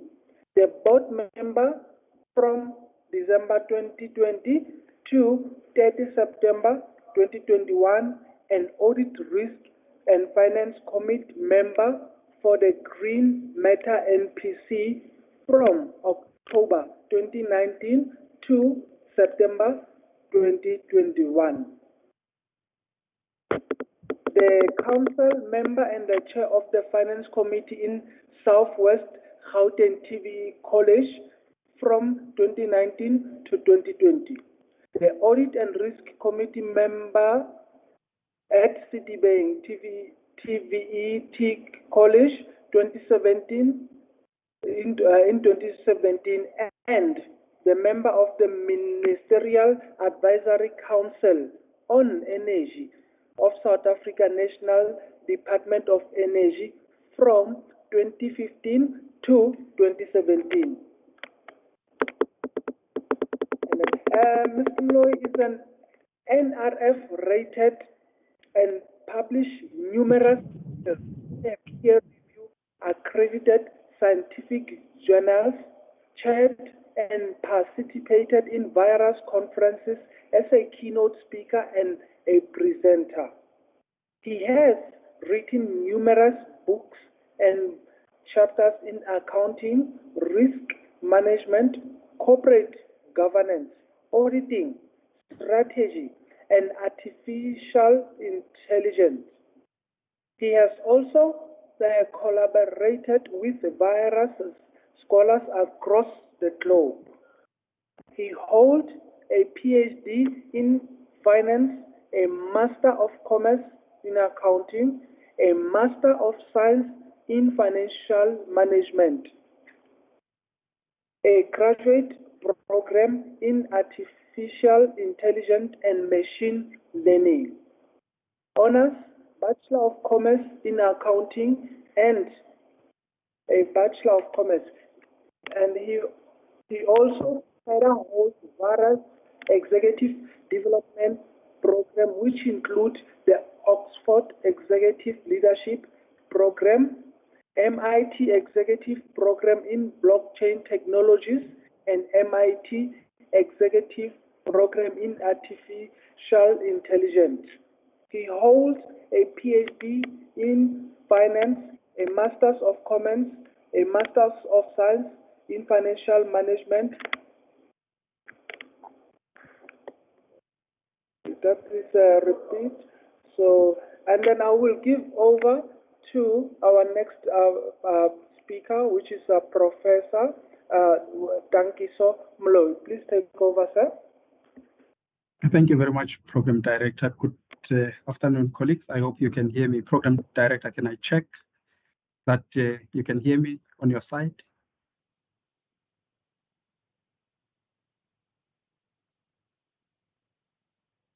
Program Director, can you hear me? Yes, Prof. We can hear you. Let's go ahead. A pleasure. Thank you so much. Colleagues, it's a pleasure to be here. Thank you so much for the invitation. UNISA is home to me. So as you can see, everything that I have academically originated with UNISA. The nice thing, Program Director, is that 2 days back I got my results for the Doctor of Business Administration in Artificial Intelligence and Financial Reporting from the Paris School of Business. So I can count that as the next qualification. So colleagues, I've been asked to talk to you about the management accounting profession. So having spent years in accounting, specifically management accounting, strategy and risk management at Anglo American. So what I've done is that I've put my presentation in this format. So I'll just give you a little bit of a background of what management accounting is.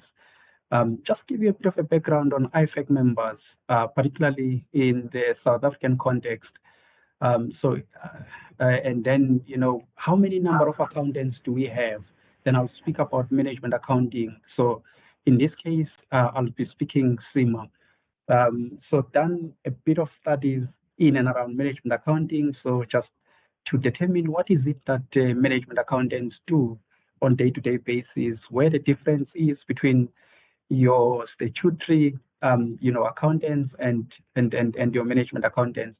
And I just got a very nice slide at the end that shows, the salary differences between your management accountants and your financial accountants, or those accountants that report the statutory duties. So just apologies, you'd see my slides, designed using the University of Johannesburg slides and the Johannesburg Business School. So because of the voice, so sometimes it picks up the voice, so I use these slides.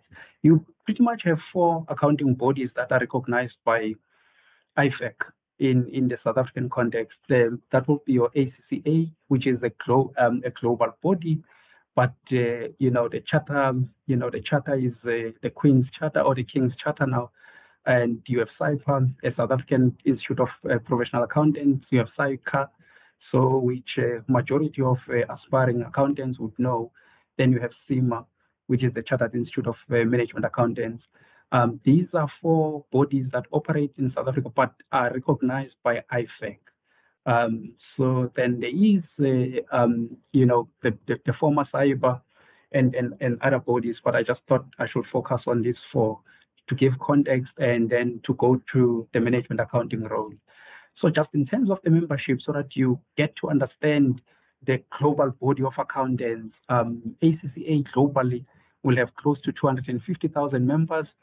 CIMA, just because of the combination between CIMA and the AICPA, you get a network of 689,000 accountants. SAICA, 50,000 accountants, and then CYPA has about 15,000 accountants. Then you get a picture.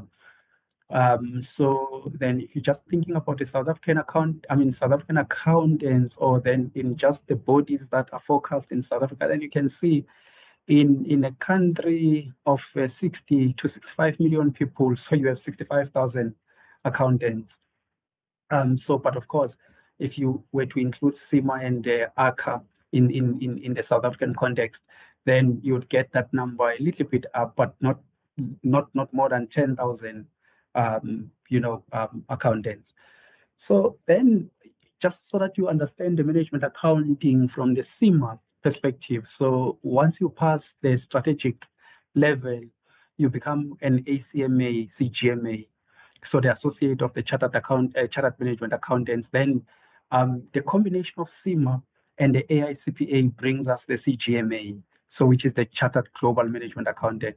So then where it starts, if you have never done accounting in your life, you would start with a certificate in business accounting. So the interesting part about the CIMA qualification is that the focus is a lot more on the digital.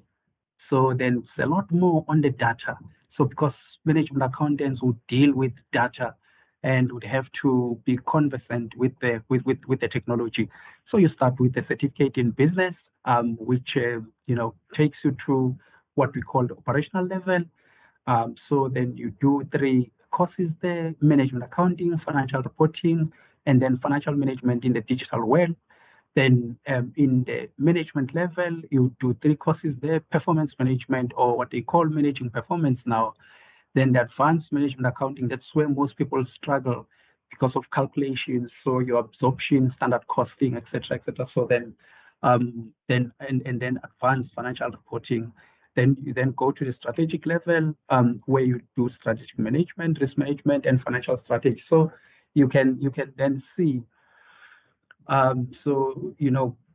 From this you can read what the management accountant does. So in each of these levels, so you get to write a board exam, the case study. So that consolidates all the information that you would have done. And then I spoke a little bit about the AICPA and CIMA. So in just about a couple of years ago, 2017, so then the AICPA and CIMA came together. So the American Institute of Certified Professional Accountants, they came together to form now what we call the AICPA, so which is the Association of International Certified Professional Accountants. So then the CGMA that I've showed you is powered by the AICPA. So then within the association, we have the management accounting route, and then we have the statutory route. The ones that go through the statutory route would write the board exams in the US. Of course, each state will have its own examination, and then CIMA would have all these memorandums. So with our accounting bodies, one that I can kind of speak to, particularly in the South African context, is the CIMA SAICA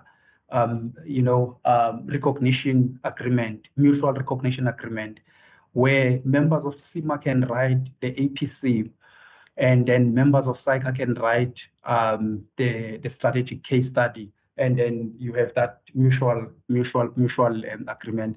So the last bullet there basically is just to say, look, so then what CIMA does is that it is in 192 countries and territories. So you get lots of students and professionals in those countries. But the power of the AICPA is on the international alliance, the aim being the promotion of finance and accounting worldwide, and advice to government, the international bodies, etc., etc.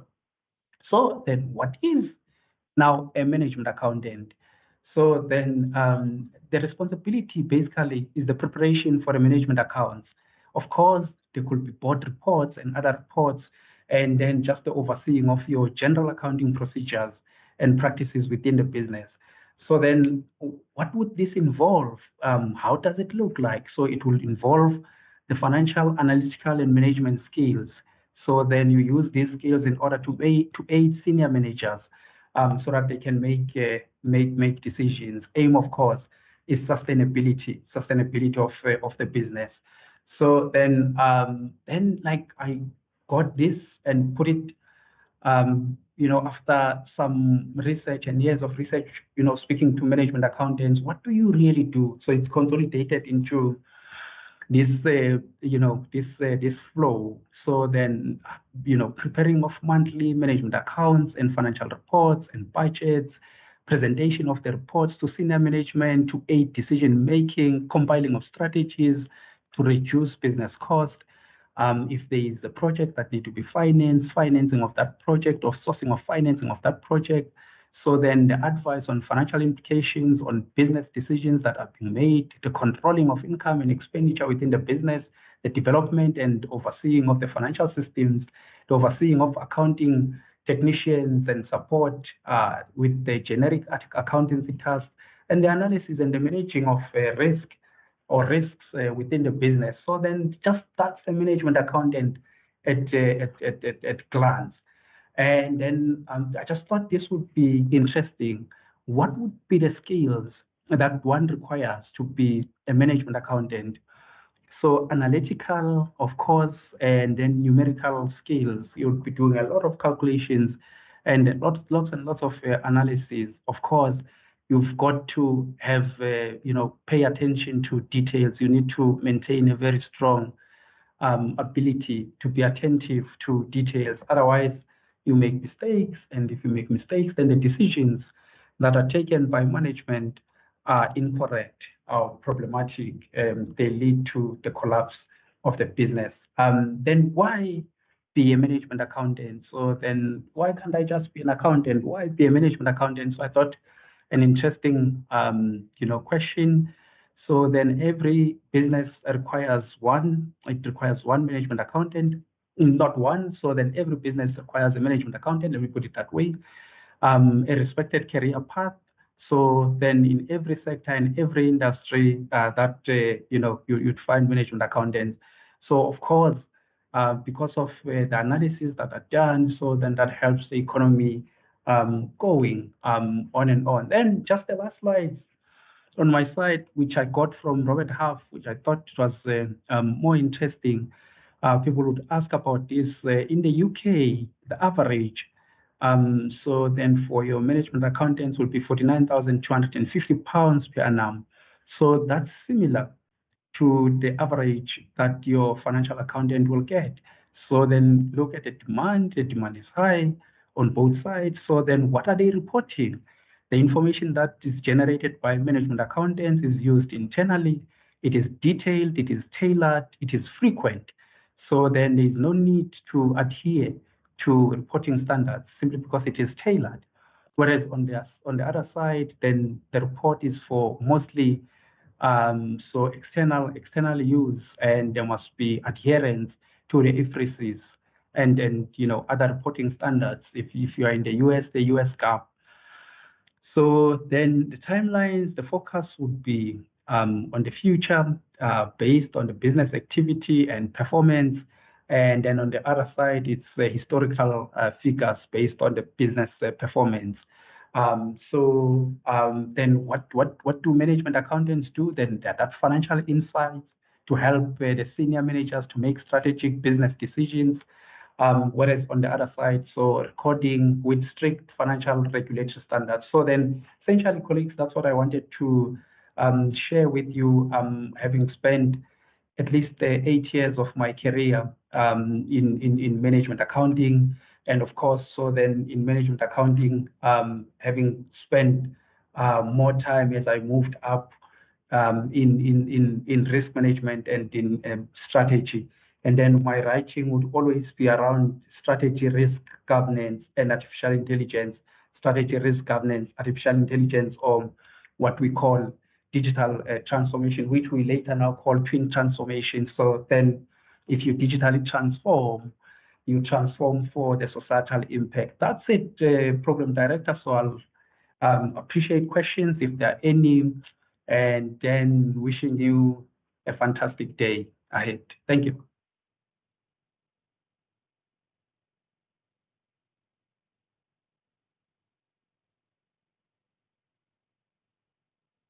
All right, thank you, Professor. That was quick. And then we are going to move on to the question side. I'm not sure if there are any questions, but there's one. I don't know if, Prof, you'll be able to answer this one. But I've seen you know so much about the fourth industrial revolution. The question is actually reads like this. How is the profession together with the IIA responding to the advancements in artificial intelligence?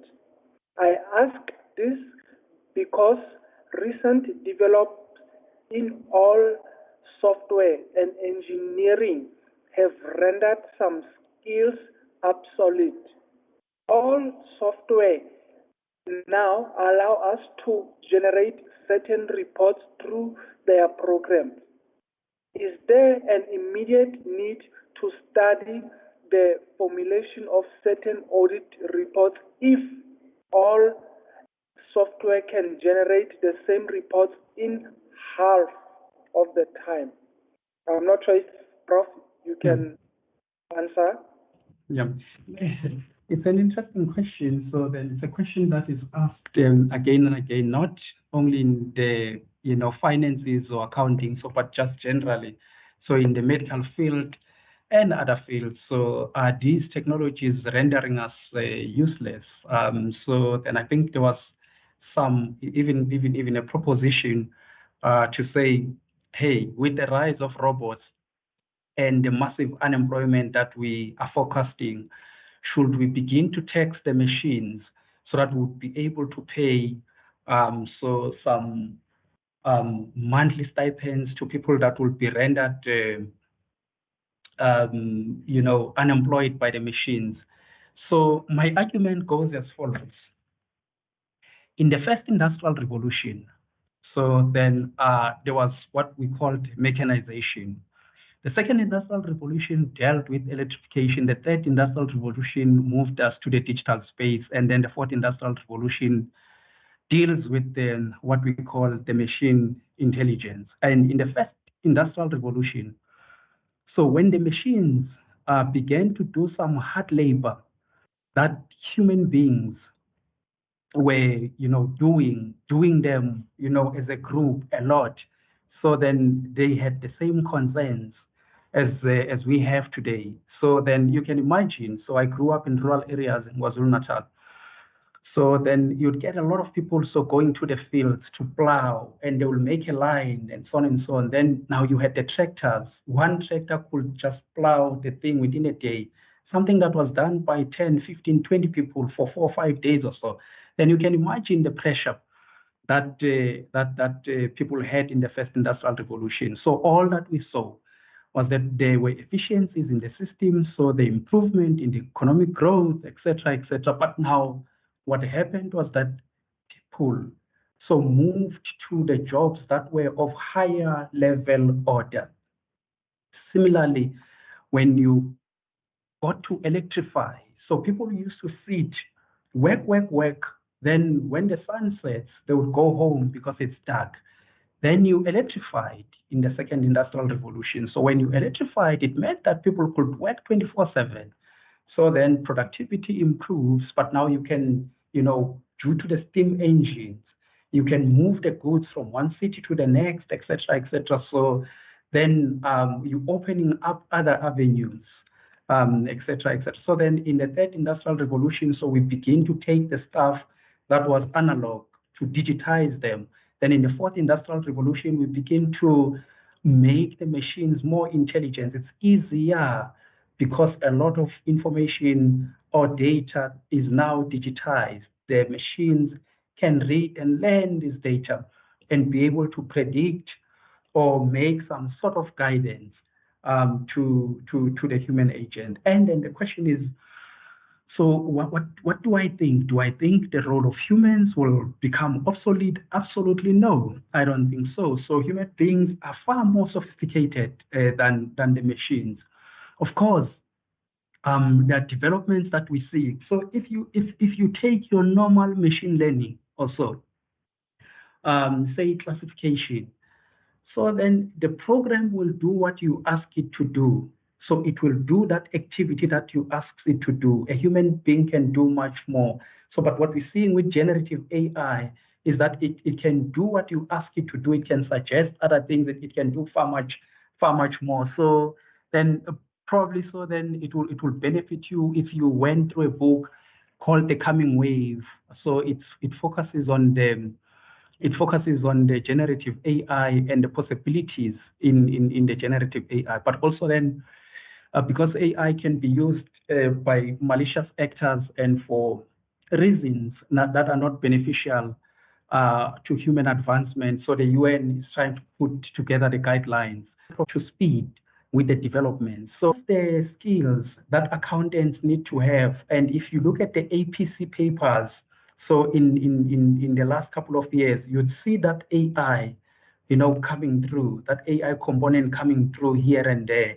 And if you've done some of, the APC preparatory courses, also then you'd see there is a heavy emphasis on AI. For instance, if you were to think of controls, I normally think of controls, so we call them internal controls. So in risk management, we talk about mitigating controls and compensating controls. So I myself in risk management, I talk about intelligent controls. Then when I define those intelligent controls, these are controls that are driven by intelligent technologies. They show us where gaps might be, what needs to be plugged, et cetera, et cetera. So CyCA is doing something. So then in and around the area, CyPA has what they call the Center of Future Excellence, so which looks into this question. So CIMA, as I showed you, so they are more into AI and this digitization or digital transformation. They've moved now to this twin transformation. The reason why there is this move to that twin transformation is because of the SDGs. From the accounting side, we look at it as the ESGs. So if you twin transform, so you think of technology or you think of digital transformation plus the societal impact or the societal transformation also, then you're now thinking of the environment, you're thinking of the governance factors, you're thinking also of the social factors. So then the profession is doing a whole lot of work. And then if you go to the CPA Australia, CPA Canada, an interesting paper by the Institute of Chartered Accountants of England and Wales deals with this question as early as 2017. They are foreseeing this, and probably so. If you look at my latest research, it also deals with the same things. What are the key attributes in the adoption of artificial intelligence in financial reporting? So, then we're trying to answer that question from the South African, perspective. So, because we couldn't find anything in the developing world, but also in the developed world. So, in closing, human beings are much more sophisticated. So the brain is a much more sophisticated organ. So I'm sure Dr. Bungkipitswane can talk much more. As the head of counseling, the brain is much more complicated organ. Which I don't think so the machines would be in a position to emulate the brain. So they can do, so that's why we call it artificial. One guy was asking me, what do you call artificial in isiZulu or isiXhosa, etc. So I said, let me go and figure it out. I haven't figured, but that's why we call it artificial. the intelligence it is artificial. It mimics the brain. It mimics the human being. So then that's why in 1945. So in 1945, when you look at the first book that comes out, it doesn't talk artificial intelligence. It talks machinery and computing. But this is where we begin to think about, is meaning artificial intelligence now. Turing talks about the Turing test. So then this is where the word now artificial comes from. Talk about the Turing test. So if the machine can perform the task and a human being is fooled to think that it was performed by another human being, that machine is intelligent. So then, like when we go to that Dartmouth conference later on in the 1950s or so, it's when you begin to see the word artificial intelligence, emerging.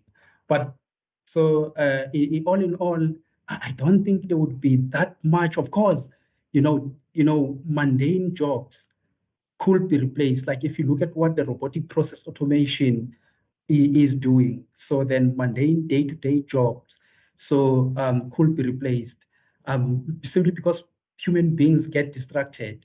So they can be distracted in a critical process, and then there is failure. So then some mundane day-to-day repeating jobs, etc., can be replaced. So what we're thinking, and if you look at also the World Economic Forum reports, what we're thinking is that the human beings would now move to higher order type of jobs, and there's even suggestions that the machines will begin to partner with the human beings, or the machines could supervise the work that human beings do, and vice versa. I went long, Program Director. My apologies. A fascinating question.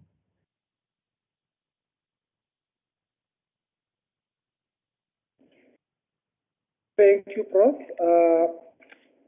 for that. Now, guys, to all the students, there is a link. Can you please just go in, click that link, and then just fill in the evaluation, please. And then our last speaker on the list is going to be Dr. Binki Pitswani with the vote of thanks. Dr. Binki. Thank you, Program Director. Point of correction, it's Bunki, correctly pronounced. Thank you for holding the fort. We have taken more of our time, but so that we can release people earlier on before their data is consumed. Let me do what I'm called in here to do. As my name has been said, I'm Bunki Pitswan, the head of counseling in Gauteng. I would like to thank the following, the people who were in our program, Ms. Manduma Kanya, who did a vote of welcome for us and also gave us the brief of what the program is all about. That actually informs our accounting students on the journeys that they can pursue as they leave the university. And the second person is the young professor also, Cameron Mudisani, one of our own, who laid the foundation of what the college offers. And we had a speaker also from SAICA, South African Institute of Chartered Accountant, Mr. Nzabadi Chesela.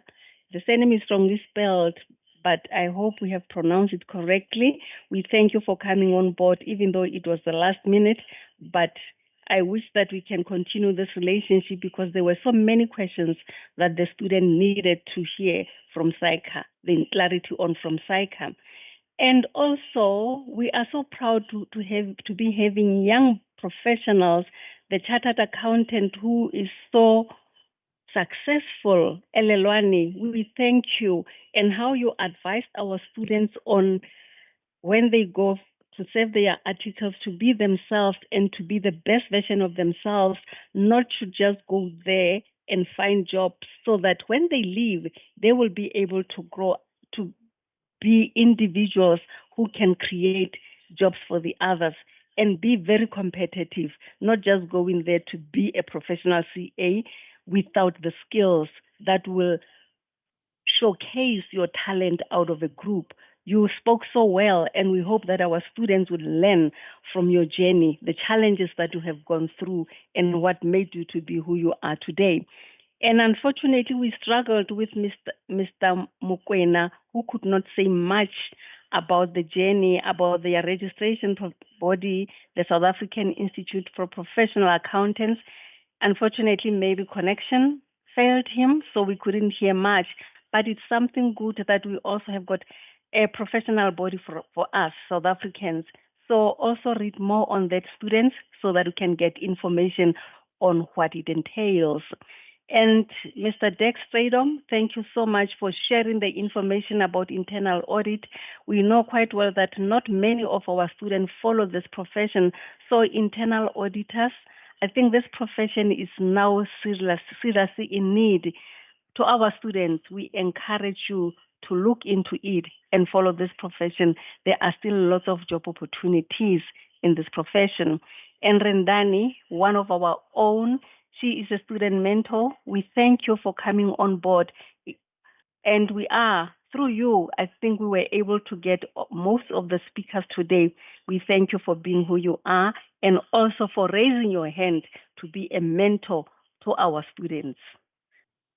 And Professor Tanki Somoloi, a young, renowned professor, we are so humbled. We are so thankful for your expertise. And one of our own, of course, our UNISA alumni, we are proud. So people out there who says that UNISA is not producing good professionals, you are an example. We thank you so much, and for also coming on board on a short notice and sharing your experience, your expertise with our students. You have really motivated our students.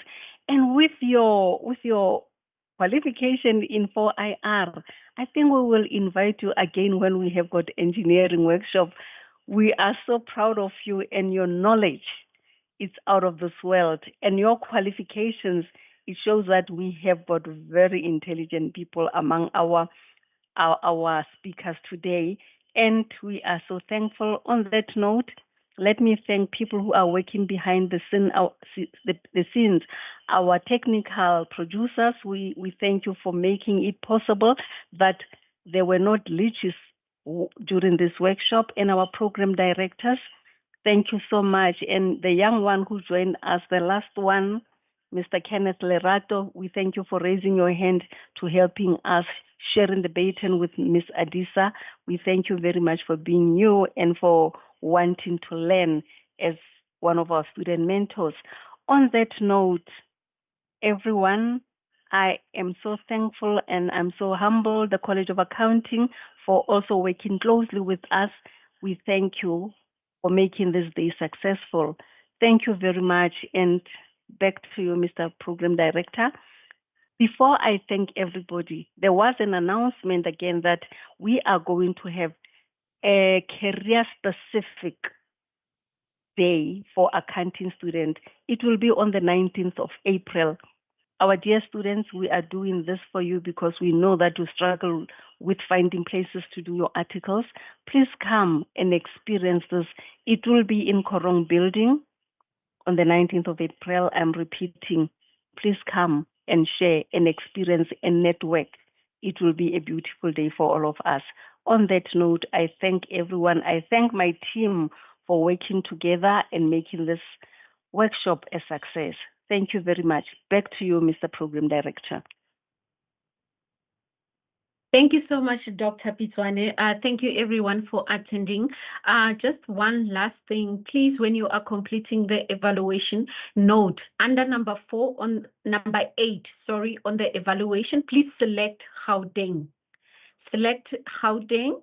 And then on question number 11 of the evaluation, select Other, and then you can type in Accounting Professional Workshops.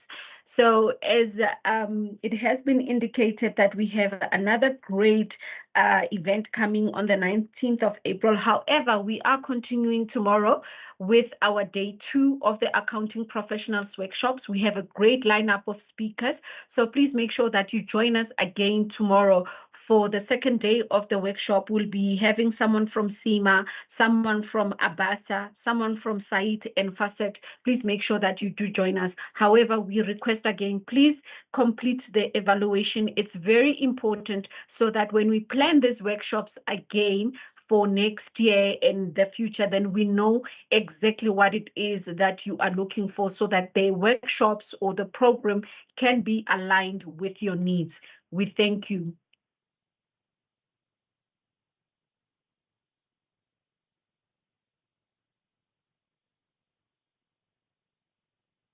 Thank you. Have a great day. Bye, everyone.